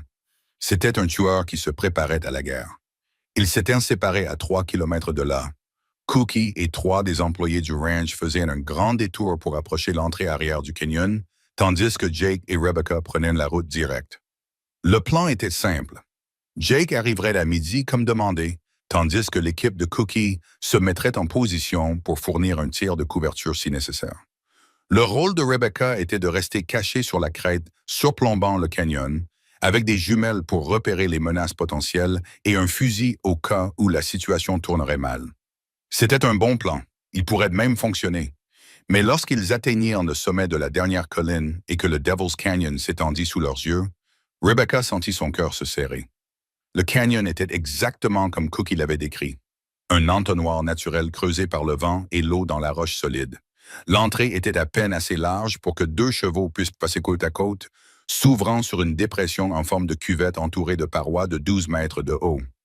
À le fond, une autre brèche étroite menait plus profondément dans les formations rocheuses. Ce que Cookie n'avait pas mentionné, c'était à quel point cet endroit était parfait pour une embuscade. Rebecca compta au moins 8 positions différentes où un tireur pouvait se cacher et contrôler tout le fond du canyon. Un homme entrant dans ce piège mortel serait visible par les tireurs cachés bien avant de pouvoir les repérer à son tour. « Jake, » dit-elle doucement, en étudiant le terrain à travers ses jumelles. « C'est du suicide, peut-être. » Sa voix était calme, pragmatique. « Mais c'est la seule chance que Danny a. Il doit y avoir un autre moyen. » « Non. » Le ton de Jake coupa court à toute discussion. « Carver a tous les avantages, ici, sauf un. Il pense que je viens seul et sans préparation. C'est notre seul atout et je ne vais pas le laisser filer. » Rebecca baissa ses jumelles et regarda son mari, le regarda vraiment, peut-être pour la dernière fois. Le soleil matinal faisait briller les reflets dorés de ses yeux bruns, et elle mémorisa la ligne forte de sa mâchoire, la façon dont ses cheveux foncés bouclaient légèrement au niveau de son col. « Si quelque chose m'arrive là-bas, » dit Jake doucement, « éloigne-toi et va en ville. Raconte au shérif Thompson ce qui s'est passé. Il ne t'arrivera rien. »« Rebecca, il ne t'arrivera rien, » répéta-t-elle avec plus de fermeté, « parce que je ne le laisserai pas arriver. » Jake scruta son visage pendant un moment, puis se pencha et l'embrassa doucement. Ce n'était pas du tout comme leur baiser maladroit lors de leur mariage. Celui-ci était doux, chaleureux et plein de choses qu'il ne s'était jamais dites. « Pour nous porter chance, dit-il lorsqu'ils se séparèrent. « Pour nous dire au revoir, corrigea Rebecca, le cœur brisé. « Pas au revoir, jamais au revoir. » Jake lui caressa tendrement le visage. « Je reviendrai, Rebecca, je reviendrai vers toi et Danny. » Il éperonna son cheval vers l'entrée du canyon, et Rebecca le regarda partir, les larmes coulant sur son visage. L'homme qui avait été contraint de l'épouser 6 semaines auparavant chevauchait vers l'enfer pour sauver son fils, et elle ne pouvait rien faire d'autre que le regarder partir. À travers ses jumelles, elle suivit Jake qui s'engageait dans le passage étroit. Les sabots de son cheval résonnaient contre les parois de pierre, le son se répercutant dans cet espace confiné. Il était assis tranquillement en selle, mais Rebecca pouvait voir la tension dans ses épaules, la façon dont sa main reposait nonchalamment près de son arme. L'entrée débouchait sur la cuvette principale, et Jake chevaucha jusqu'au centre avant de s'arrêter. Il resta immobile pendant un long moment, scrutant les parois du canyon. « Carver » appela-t-il, sa voix portant clairement dans l'air calme. « Je suis là. Où est-ce le garçon? » Pendant un instant, il n'y eut que le silence. Puis une voix répondit depuis quelque part en haut de la paroi du canyon, un son rauque et grinçant comme du métal rouillé raclant contre la pierre. « Tiens, Jake Morrison, tu aurais dû t'occuper de tes affaires à Dodge City, mon garçon. Où est Danny? » La voix de Jake resta calme et maîtrisée. « En sécurité, pour l'instant. » Il y eut une pause, puis « Tu te souviens de cette fille que tu pensais sauver? Cette petite mignonne qui s'appelait Lucy? » « Je m'en souviens. Elle a témoigné contre moi. Elle m'a envoyé en prison pour 15 ans. Tu sais ce que 15 ans dans une prison territoriale font à un homme, Morrison? » Jake ne répondit pas, mais Rebecca pouvait le voir scruter les rochers, essayant de localiser la source de la voix. « Ça le brise, » continua Carver. « Ça le transforme en quelque chose qui n'est plus tout à fait humain. Et tu sais qui j'ai blâmé pour ça, chaque jour pendant 5 longues années? Viens-en au fait, Carver. Le fait est que je veux que tu souffres comme j'ai souffert. Je veux que tu saches ce que ça fait de perdre quelqu'un qui t'est cher. » Une petite silhouette apparut sur une corniche à environ 10 mètres au-dessus de la paroi du canyon. Danny, les mains liées derrière le dos, avec un homme qui le tenait par les épaules. Même de loin, Rebecca pouvait voir la terreur de son fils, la façon dont il se débattait contre son ravisseur. « Danny! » cria Jake. « Tout va bien se passer, piston. Je vais te sortir de là. »« Non! » répondit la voix de Carver, qui résonna sur les parois. « Tu ne le feras pas. » Un coup de fusil déchira l'air, et le cœur de Rebecca s'arrêta de battre lorsque le cheval de Jake se cabra et trébucha. Mais Jake lui-même resta debout, même si elle pouvait voir du sang sur son épaule gauche. « C'était un coup de semonce, » cria Carver. « Le prochain ira entre tes yeux si tu ne fais pas exactement ce que je te dis. »« Je t'écoute, » répondit Jake, la voix tendue par la douleur, mais toujours ferme. « Lâche ton arme, éloigne-la d'un coup de pied. » Jake hésita un instant, puis sortit lentement son Colt et le laissa tomber sur le sol du canyon. Il le repoussa d'un coup de pied à plusieurs mètres, le métal résonnant contre la pierre. Maintenant, essence de cheval. Doucement. Jake descendit de son cheval en prenant soin de son épaule blessée. Rebecca pouvait voir la tache sombre s'étendre sur sa chemise et imaginer la douleur qu'il devait ressentir. Mais il se tenait droit et grand au milieu de ce terrain meurtrier, faisant face à son ennemi avec un courage serein. « Et maintenant, Carver, » cria-t-il, « maintenant, tu vas voir ton fils mourir. Tout comme j'ai dû voir ma vie mourir dans cette cellule de prison. » L'homme qui tenait Danny s'approcha du bord de la corniche, et Rebecca sentit son sang se glacer lorsqu'elle comprit ce qui allait se passer. À travers ses jumelles, elle pouvait maintenant voir Carver clairement. Un homme marqué, brisé, au regard sauvage, qui pointait son fusil sur la poitrine de Jake. 15 années de prison avaient effacé toute humanité en lui, ne laissant que la haine et le besoin de vengeance. « Je t'en prie, » lui lança Jake. « Ce garçon ne t'a rien fait. C'est entre nous. » « C'est vrai, » acquiesça Carver. « C'est entre nous. Et tu vas payer pour ce que tu m'as pris. » L'homme qui tenait Danny fit un pas de plus vers le rebord, et Rebecca sut qu'il n'y avait plus de temps à perdre. Dans quelques secondes, son fils serait précipité vers la mort, et Jake le suivrait, à moins qu'elle n'intervienne. Agissant par pur instinct, Rebecca porta son fusil à son épaule et visa l'homme qui tenait Danny. C'était un tir impossible. Près de 300 mètres, en montée, avec une cible en mouvement et son fils dans la ligne de mire. Mais elle tirait depuis l'âge de 6 ans, et le désespoir la rendait sûre d'elle. Elle appuya sur la détente. Le coup de feu résonna dans Devil's Canyon comme un coup de tonnerre, et pendant un instant qui lui coupa le souffle, Rebecca crut avoir raté sa cible. Puis l'homme qui tenait Danny bascula en arrière, le sang jaillissant de sa poitrine, et son fils s'éloigna précipitamment du rebord aussi vite que ses mains liées le lui permettaient. « Fils de pute !» La voix de Carver se brisa de rage. Il y a quelqu'un d'autre ici. D'autres coups de fusil retentirent depuis les parois du canyon lorsque les hommes cachés de Carver ouvrirent le feu, mais ils tiraient à l'aveuglette, ne sachant pas d'où venait le tir. Jake plongea pour se mettre à l'abri derrière un rocher, tandis que les balles ricochaient sur les rochers autour de lui.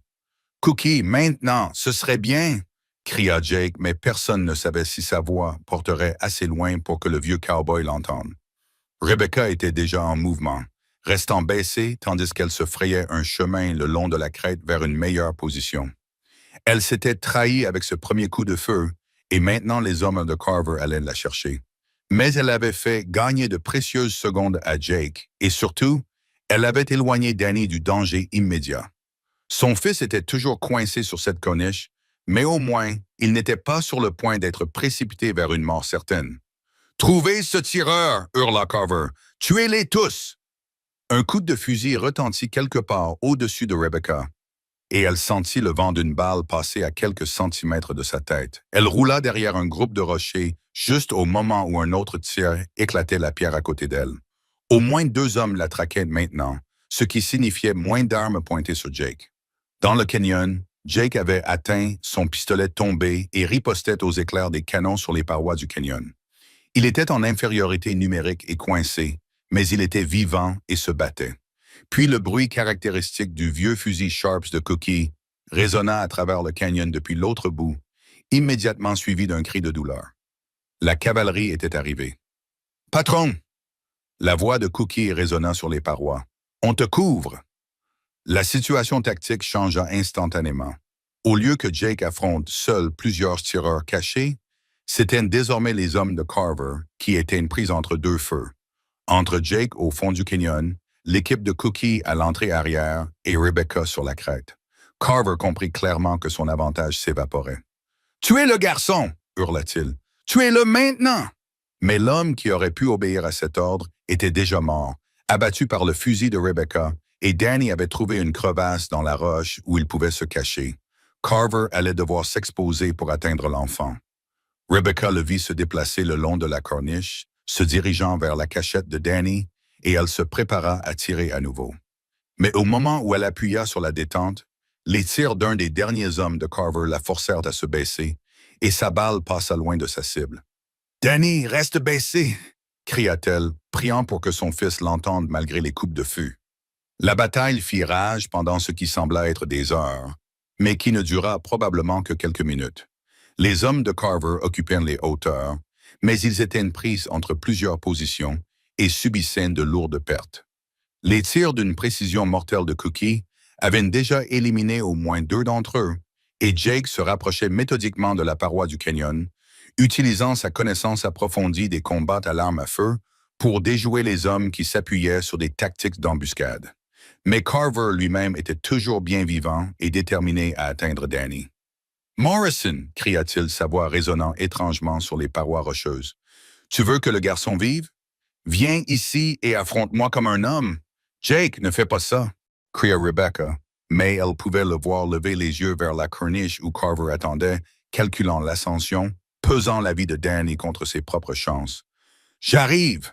répondit Jake. « Mais si tu fais du mal à ce garçon, je m'assurerai que tu meurs lentement. » Rebecca regarda avec horreur son mari ranger son arme et commencer à escalader la paroi rocheuse abrupte, en utilisant des fissures et des prises qui auraient mis à l'épreuve un alpiniste expérimenté. Son épaule blessée rendait l'ascension encore plus dangereuse, mais il grimpait avec une détermination farouche. Elle essaya de trouver un angle de tir dégagé sur Carver, mais l'angle n'était pas bon. La voie d'escalade de Jake le plaçait directement dans sa ligne de tir. « Cookie !» cria-t-elle. « Jake est en train de grimper. Tu vois Carver? »« Négatif !» répondit-elle. « Un affleurement rocheux me bloque la vue. » Jake était maintenant à mi-chemin de la paroi, progressant régulièrement malgré le sang qui imprégnait sa chemise. Carver attendait en haut, son fusil braqué sur l'homme qui grimpait, savourant clairement ce moment de vengeance tant attendu. « Ça suffit, Morrison !» cria Carver lorsque Jake fut à environ 3 mètres du rebord. « Maintenant, tu vas me regarder mettre une balle dans la tête de ce garçon, tout comme tu m'as regardé tout perdre à Dodge City. » « La fille que tu as blessée à Dodge City, dit Jake, toujours en train de grimper, sa voix portant clairement dans l'acoustique du canyon. Elle avait à peine 17 ans. Elle était terrifiée. Elle m'appartenait. Aucune femme n'appartient à un homme contre son gré. Jake attrapa une autre prise et se hissa plus haut. C'est ce que tu n'as jamais compris, Carver. C'est pour ça que tu as fini en prison, et c'est pour ça que tu vas mourir ici aujourd'hui. Rebecca voyait la fureur monter dans le visage balafré de Carver. L'homme perdait le contrôle, laissant ses émotions prendre le pas sur sa réflexion tactique. « J'aurais dû te tuer à Dodge City », grogna Carver. « Oui », acquiesça Jake, atteignant le sommet de la corniche d'un mouvement fluide et se relevant d'un bond. « Tu aurais dû. » Ce qui se passa ensuite ne dura que quelques secondes. Carver braqua son fusil sur Jake, mais celui-ci était déjà en mouvement, son Colt apparaissant dans sa main à une vitesse fulgurante. 2 coups de feu retentirent presque simultanément. Carver tituba en arrière, le sang se répandant sur sa poitrine, son fusil tombant de ses doigts engourdis. Jake resta immobile, de la fumée s'échappant du canon de son pistolet. « C'était pour Lucy », dit Jake calmement, « et pour toutes les autres femmes que tu as blessées. » Carver essaya de parler, essaya de relever son fusil tombé, puis bascula en avant et resta immobile. Le canyon redevint silencieux, à l'exception des échos des coups de feu qui s'estompaient au loin. Rebecca vit Danny sortir de sa cachette, les larmes coulant sur son petit visage. « Papa Jake !» cria-t-il en courant se jeter dans les bras de Jake. « Papa Jake. Pas M. Morrison, ni Jake, ni même papa. Papa Jake, un titre qui appartenait à l'homme qui venait de tout risquer pour le sauver. » Rebecca sentit des larmes de soulagement et d'amour couler sur son visage, tandis qu'elle regardait son mari et son fils s'étreindre sur cette haute corniche. Sa famille était saine et sauve, blessée, traumatisée, mais vivante et en sécurité. « Rebecca !» lui cria Jake. « Nous allons bien! Danny va bien! » Elle lui fit signe de la main, trop émue pour pouvoir parler.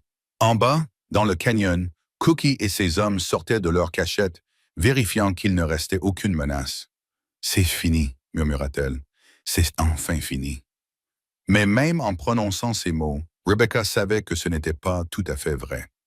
La mort de Carver avait mis fin à la menace immédiate, mais elle avait également changé quelque chose de fondamental entre elle et Jake.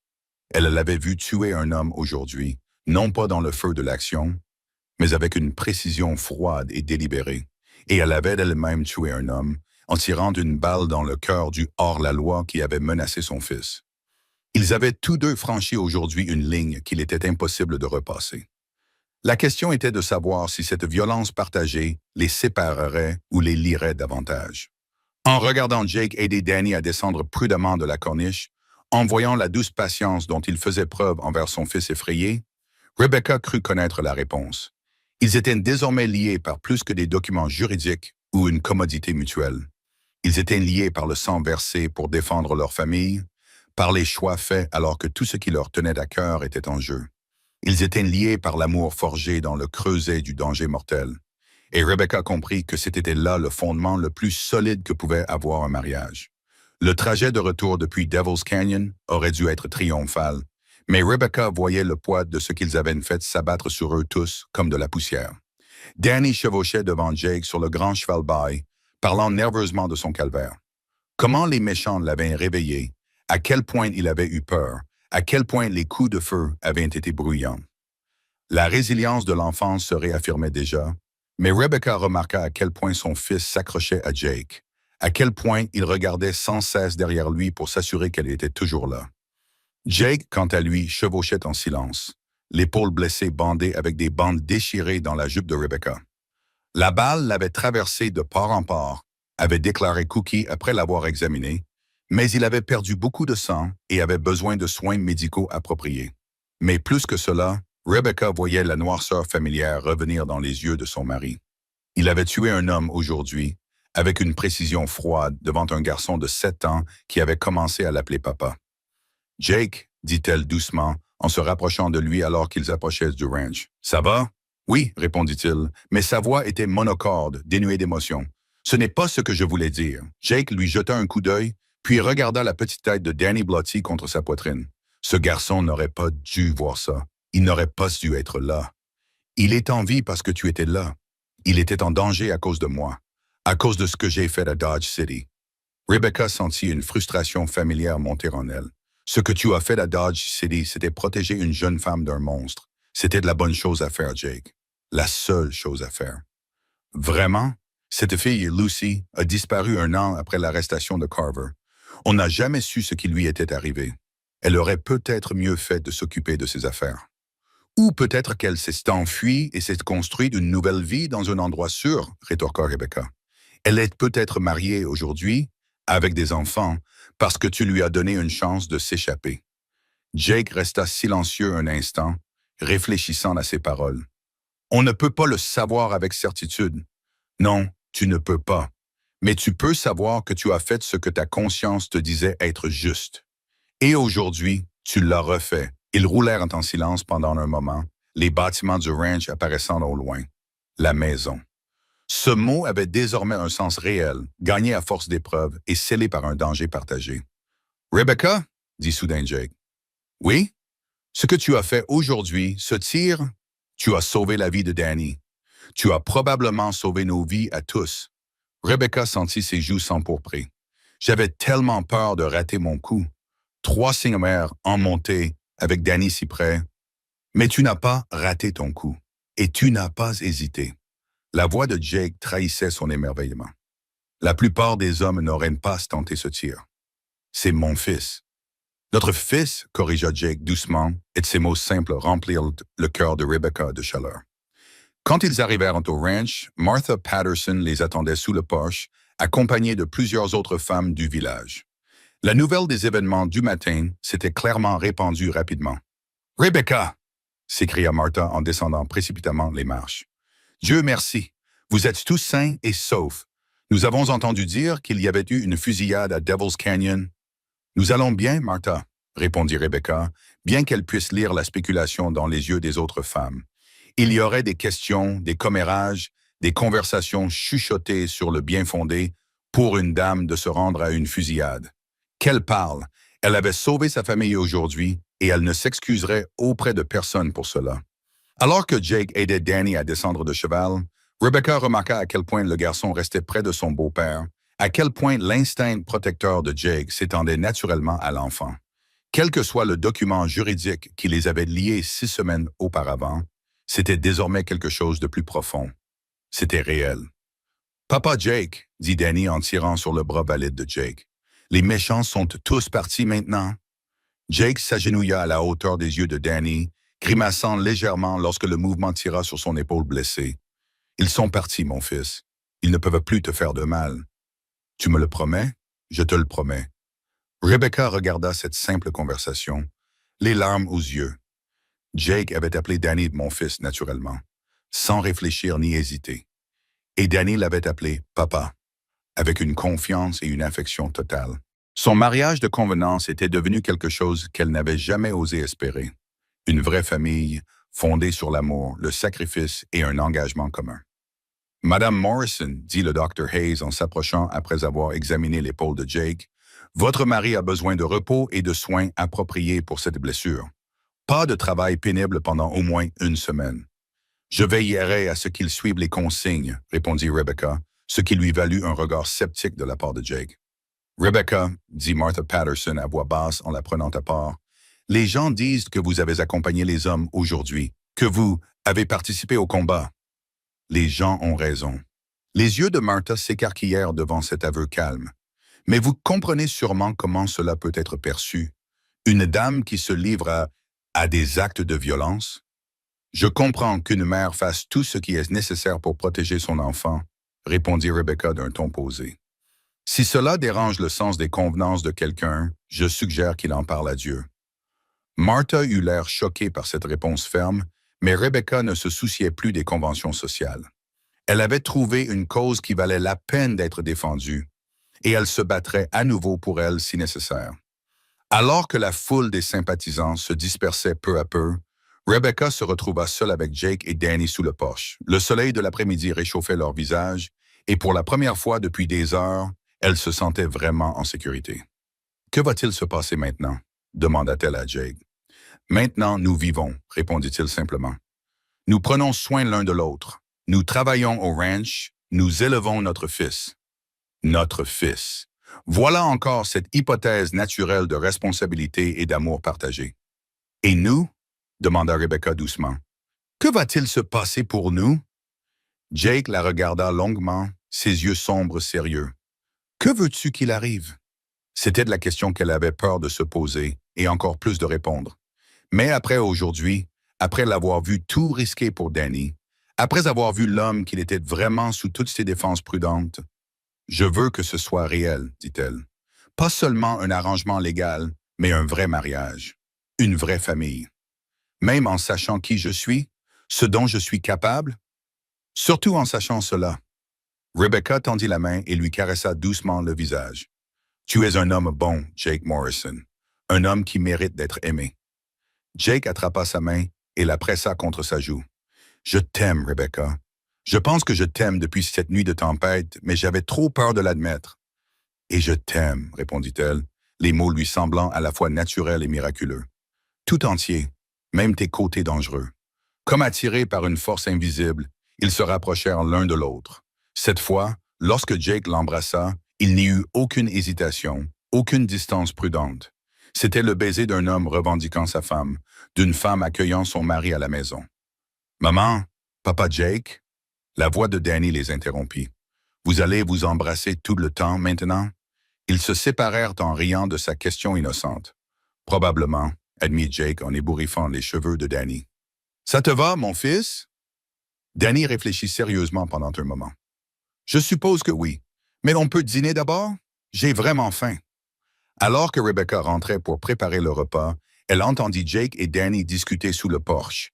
Ils parlaient de chevaux, du travail au ranch et de toutes les choses normales qui remplissaient les journées d'une famille. C'était le son du bonheur, de l'appartenance. Dehors, le soleil se couchait sur les montagnes, peignant le ciel de nuances dorées et roses. Demain apporterait de nouveaux défis, de nouveaux travaux, de nouvelles joies. Mais ce soir, ils étaient chez eux. Ils étaient ensemble. Ils étaient en sécurité. Et ils formaient enfin, véritablement, une famille. 6 mois plus tard, Rebecca se tenait à la fenêtre de sa cuisine, regardant Jake apprendre à Danny à manier une corde, et s'émerveillait de voir à quel point leur vie avait changé. Le garçon qui s'accrochait autrefois à ses jupes avec crainte poussait maintenant des cris de joie lorsque son lasso attrapait le poteau de la clôture au 3e essai. Les encouragements patients et les corrections douces de Jake avaient donné à Danny une confiance qui allait bien au-delà des compétences nécessaires pour travailler au ranch. « Je l'ai, papa Jake! Je l'ai! » La voix enthousiaste de Danny résonnait dans la cour. « Bravo, mon fils! Maintenant, travaillons ton lâcher! » Rebecca sourit en pétrissant la pâte à pain avec ses mains calleuses à force de travailler dur. La cuisine, qui lui semblait autrefois trop grande et vide, bourdonnait désormais de l'activité constante d'un foyer prospère. Cookie lui avait appris à cuisiner pour les ouvrières du ranch, et ses repas étaient devenus légendaires parmi les fermes voisines. Mais plus encore, cet endroit lui donnait le sentiment d'être chez elle, ce que sa première maison avec Thomas ne lui avait jamais procuré. Peut-être parce qu'elle l'avait choisi, qu'elle s'était battue pour l'obtenir et qu'elle avait contribué à en faire quelque chose de plus solide qu'un simple lieu de confort. « Madame Morrison ?» Mary Patterson apparut dans l'embrasure de la porte, un panier à la main. Elle venait régulièrement depuis l'incident de Devil's Canyon, et Rebecca soupçonnait la femme du juge d'être encore sous le choc d'avoir vu une femme partir au combat et en revenir victorieuse. « Entrez, Mary. Le café est prêt. » Alors qu'elle s'installait à la table de la cuisine, le regard de Mary se posa sur la lettre arrivée ce matin-là, toujours fermée, sur le comptoir de Rebecca. « Des nouvelles de l'Est ?» demanda-t-elle. « Ma sœur en Ohio. Elle m'écrit tous les quelques mois. » Rebecca versa du café dans leur tasse. « Elle essaie toujours de me convaincre de rentrer à la maison. »« Es-tu tenté? » Rebecca regarda à nouveau par la fenêtre, où Jake montrait maintenant à Danny comment enrouler correctement la corde. Son mari avait pris du poids au cours des mois qui avaient suivi leur mariage. Les angles vifs du chagrin et de l'auto-accusation s'étant adoucis grâce au contentement et à des repas réguliers. Il riait davantage maintenant, la touchait plus librement, avait cessé de regarder par-dessus son épaule à la recherche de menaces qui ne viendraient peut-être jamais. « C'est ici, chez nous, » dit-elle simplement. Mary acquiesça, le regard compréhensif. « Vous avez construit quelque chose de spécial ici. » Nous avons construit quelque chose de spécial, corrigea Rebecca. Tous ensemble. C'était vrai. Le ranch avait prospéré grâce à leurs efforts combinés. L'expertise de Jake, les compétences domestiques de Rebecca et la sagesse constante de Cookie avaient créé une exploitation qui faisait l'envie de trois quintés. Plus de bétail, de meilleurs pâturages, une maison qui s'était agrandie pour répondre à leurs besoins croissants, et leur famille qui s'agrandissait. La main de Rebecca se posa inconsciemment sur son ventre encore plat, où une nouvelle vie venait de commencer. Elle n'en avait pas encore parlé à Jake, voulant être certaine avant de lui donner de faux espoirs, mais le Dr. Hayes avait confirmé ses soupçons la veille. « Des regrets ?» demanda Mary doucement. « Sur la façon dont tout a commencé, les circonstances de votre mariage ?» Rebecca réfléchit sérieusement à la question. « Je regrette que Thomas soit mort. Je regrette que Danny et moi ayons été contraints de vivre dans des circonstances aussi désespérées. Mais le mariage en lui-même, non. Je n'ai aucun regret à ce sujet. » Après le départ de Mary, Rebecca ouvrit enfin la lettre de sa sœur. Les nouvelles habituelles de l'Ohio, naissance, décès, mariage, les petits drames qui remplissaient la vie d'une communauté stable, et l'invitation habituelle. « Rebecca, tu as prouvé ton indépendance, mais il est certainement temps de rentrer à la maison maintenant. Les enfants ont besoin d'une éducation convenable, et tu as besoin du soutien de ta famille. On parle toujours de cette voie ferrée qui passera par Millerville. Il y a beaucoup d'opportunités pour une femme de tes capacités. » Rebecca mit la lettre de côté avec un sourire. Sa sœur avait de bonnes intentions, mais elle ne pouvait pas comprendre que Rebecca avait déjà trouvé ce qu'elle cherchait. À l'approche du soir, elle prépara le repas préféré de Jake. Du rôti de bœuf avec des pommes de terre et des carottes, du pain frais et une tarte aux pommes préparée avec les fruits qu'ils avaient conservés de leur propre verger. Un repas simple, mais préparé avec amour, et servi à des personnes qui appréciaient à la fois la nourriture et les mains qu'il avait préparées. « Ça sent divinement bon ici, » dit Jake en rentrant de sa journée de travail, les bottes pleines de terre et les yeux brillants de satisfaction. « Tu as passé une bonne journée ?» demanda Rebecca en s'approchant pour épousseter ses épaules. « Excellente journée. J'ai fini la nouvelle clôture du pâturage et le ruisseau coule à nouveau librement après les travaux sur le barrage des Castors. Danny m'a été d'une grande aide. » Danny rayonna de joie à ses compliments, visiblement ravi de l'approbation de son beau-père. Le garçon avait grandi de plusieurs centimètres au cours des derniers mois, et Rebecca pouvait déjà entrevoir l'homme qu'il allait devenir. Fort comme son père, mais avec la confiance tranquille et la certitude morale de Jake.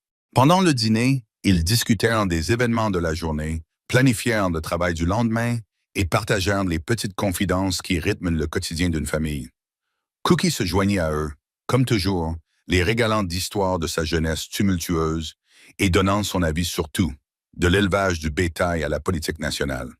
Après avoir bordé Danny et lui avoir lu son histoire du soir, Rebecca et Jake s'assirent sur la balancelle de leur Porsche, regardant les étoiles apparaître au-dessus des montagnes. C'était devenu leur moment préféré. L'heure tranquille où le travail de la journée était terminé et où la maison s'installait dans un repos paisible. « Tu as reçu une lettre de ta sœur aujourd'hui, » fit remarquer Jake. « Elle essaye toujours de me ramener à la civilisation. Y a-t-il une chance qu'elle réussisse? » Son ton était léger, mais Rebecca perçut l'inquiétude sous-jacente. « Probablement pas. » Rebecca se blottit contre lui. « Je suis très attachée à cette vie. »« À cette vie? Ou à ce mari? » Les deux, admit-elle, puis elle prit d'une profonde inspiration.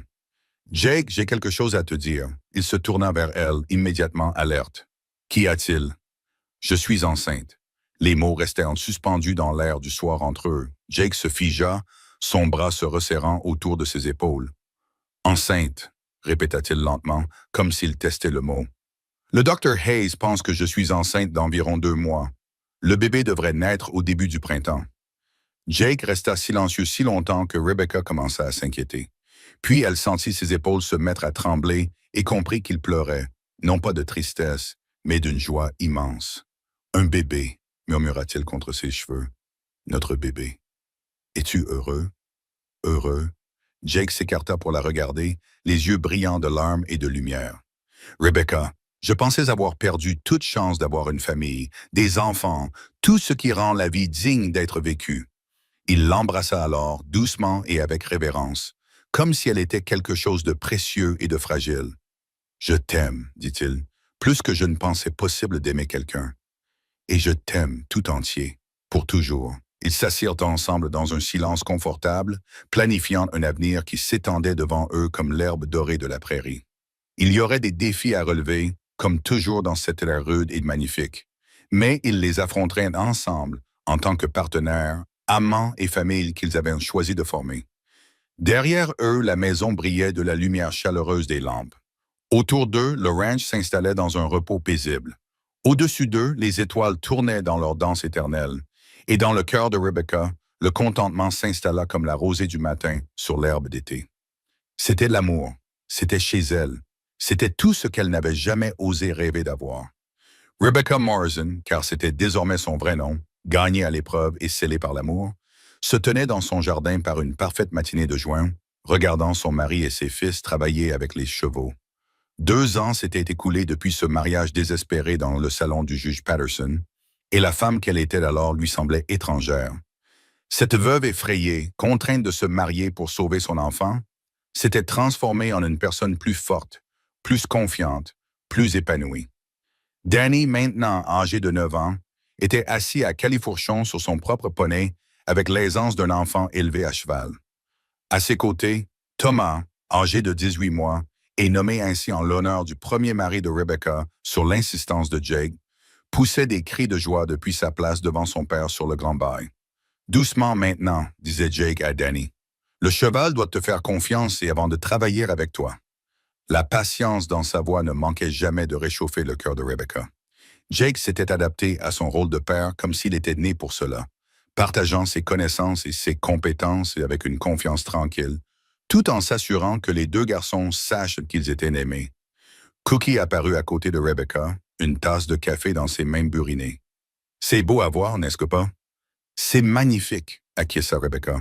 « Difficile de croire que cela ne fait que 2 ans. On dirait qu'ils sont ensemble depuis toujours. » Rebecca acquiesça, comprenant parfaitement ce qu'il voulait dire. Les circonstances désespérées qui l'avaient rapproché de Jake semblaient désormais appartenir à une autre époque.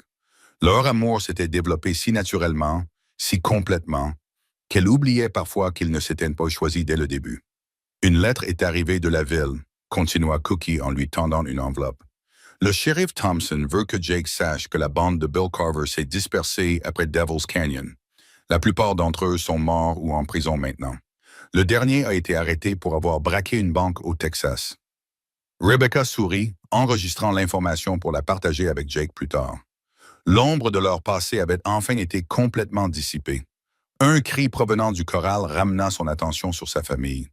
Jake aidait le petit Thomas à donner des carottes à la jument la plus docile, tandis que Danny s'entraînait à lancer le lasso à proximité.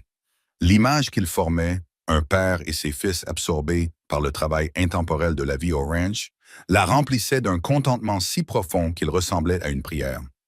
Cette vie n'était pas celle qu'elle avait prévue. Elle s'attendait à vieillir avec Thomas dans l'Ohio, à élever Danny dans la sécurité d'une civilisation stable, à vivre ses jours dans une respectabilité tranquille. Au lieu de cela, elle avait trouvé quelque chose qu'elle ne savait même pas qu'elle cherchait.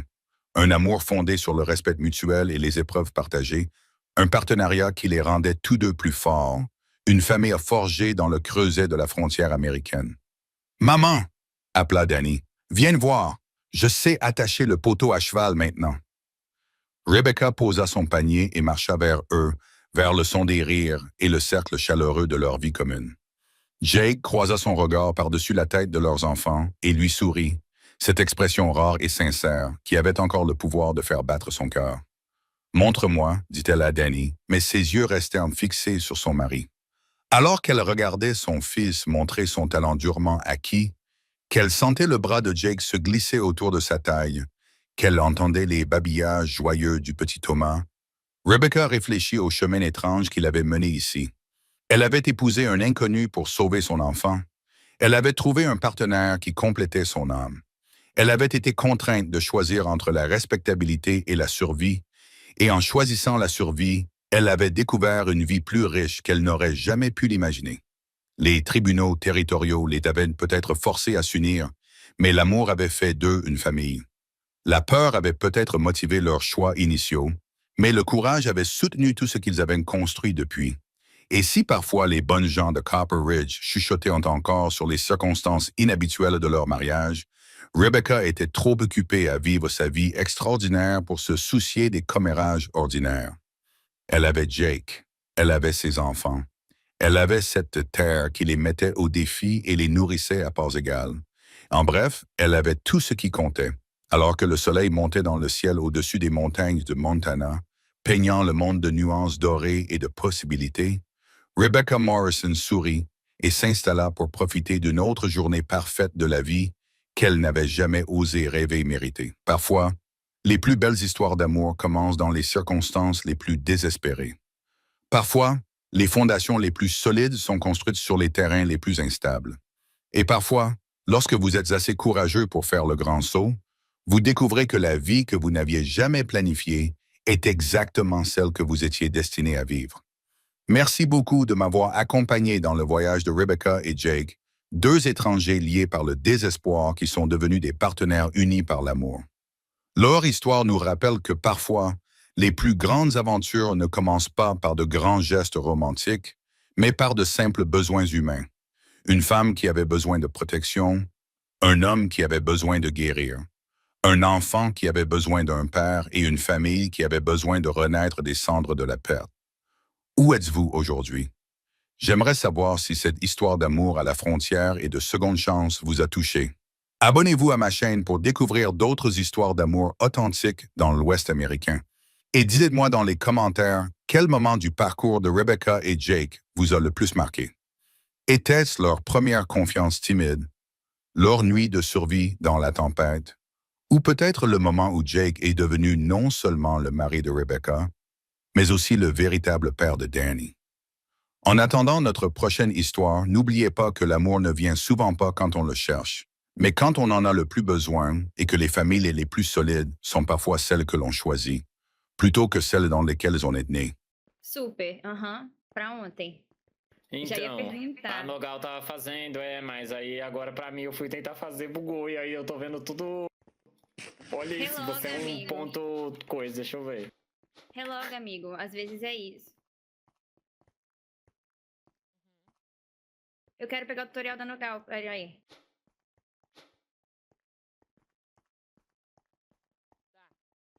Mano, qual Cadê de pessoas? dança eu tava dançando? Ai, verdade. Eu também. Ai, cadê o Sods? Sumiu. Só diz ele sumiu. Eu acho que ele vai relogar, eu acho. Tá, Mas vamos a nós. Bia falou pra tentar fazer, tipo, pra deslogar e resetar, tipo, reseta a pasta da skin. Desloga, Essa é boa. aí faz Essa é isso boa, essa tem deslogada gingado, ó. Essa e tem gingado. depois volta. Como assim resetar Essa é uma a das pasta que eu da skin? queria mesmo. Ela falou que deu algum bug. Enquanto ela tava online, fez isso online, bugou, e aí ela apagou a skin da Fechar pasta. o... É. Tá, entendi. Fechar a Mano, essa aqui é muito... E aí faz isso do Pomposa. código enquanto você tiver off. Tá, no servidor. tá bom. Pera aí. Vê se funciona. O Nick Link!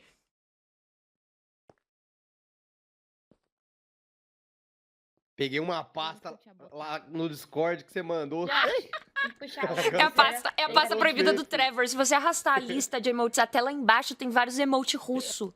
Escrito deixa eu com ver. os nomes em russo. Com umas danças tipo isso aqui, ó. Ela. Vou ensinar pra vocês. Deixa a Bia explicar. Vai, eu- pra vocês, porque eu tô criando Inacreditável, velho. Como é que eu vou saber o que é isso? Mano, eu sei que os que tem bagulho azul entre parênteses é dança. É só isso que eu sei, que foi isso que o Trevor me explicou.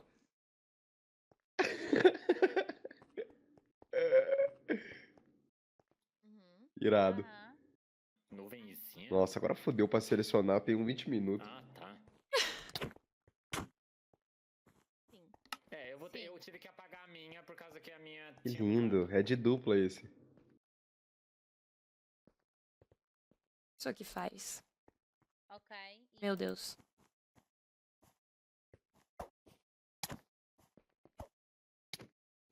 Aham. Eu vou clicar em vários desses emotes russos e, mano, explorar. Não, vi não.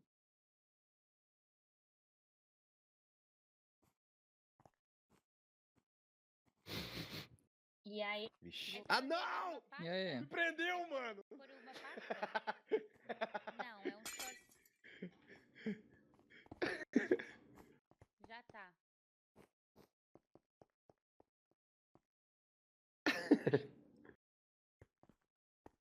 E minha musiquinha?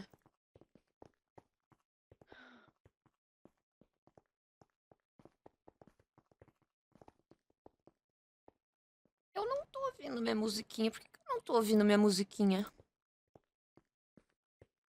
Que moleque, todo mundo com isso que diferente, ele é assim. É, não funcionou. Ah, porque tá errado aqui, porra. Agora sim. Vocês estavam ouvindo, eu não tava. nossa senhora, tá, pera. Onde é que tá o script, Lua? Ah, hã? Bom, não funcionou, mas tudo bem. Eu não tenho esse script, Lua.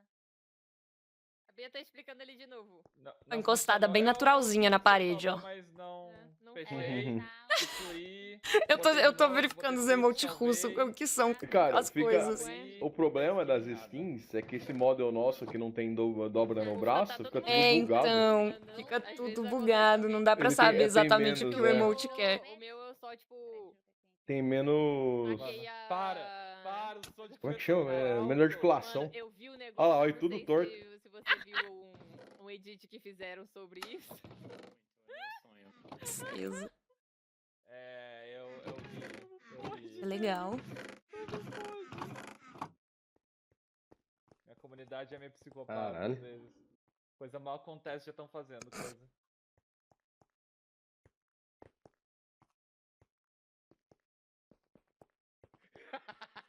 Você é maluca, velho. E aí, Nagal? O que você tem aí? Que ódio. Que eu tenho aqui. Oh, Ai, adorei esse aqui que Essa daqui inclina é a cabeça. a- Caralho, a- muito a- foda. Isso é bom? Tridente Pitico. Puta, não anotei o nome.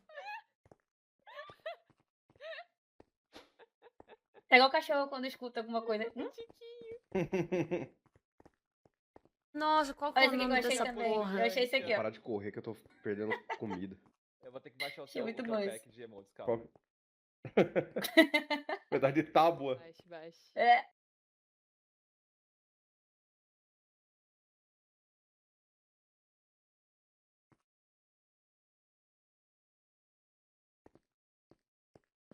Meu Deus.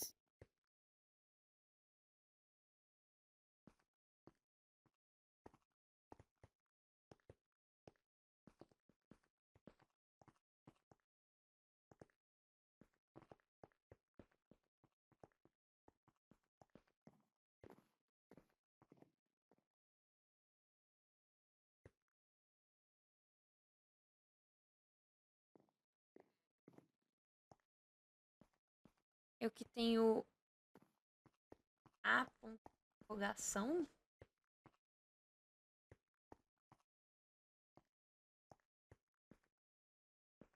Ah, merda.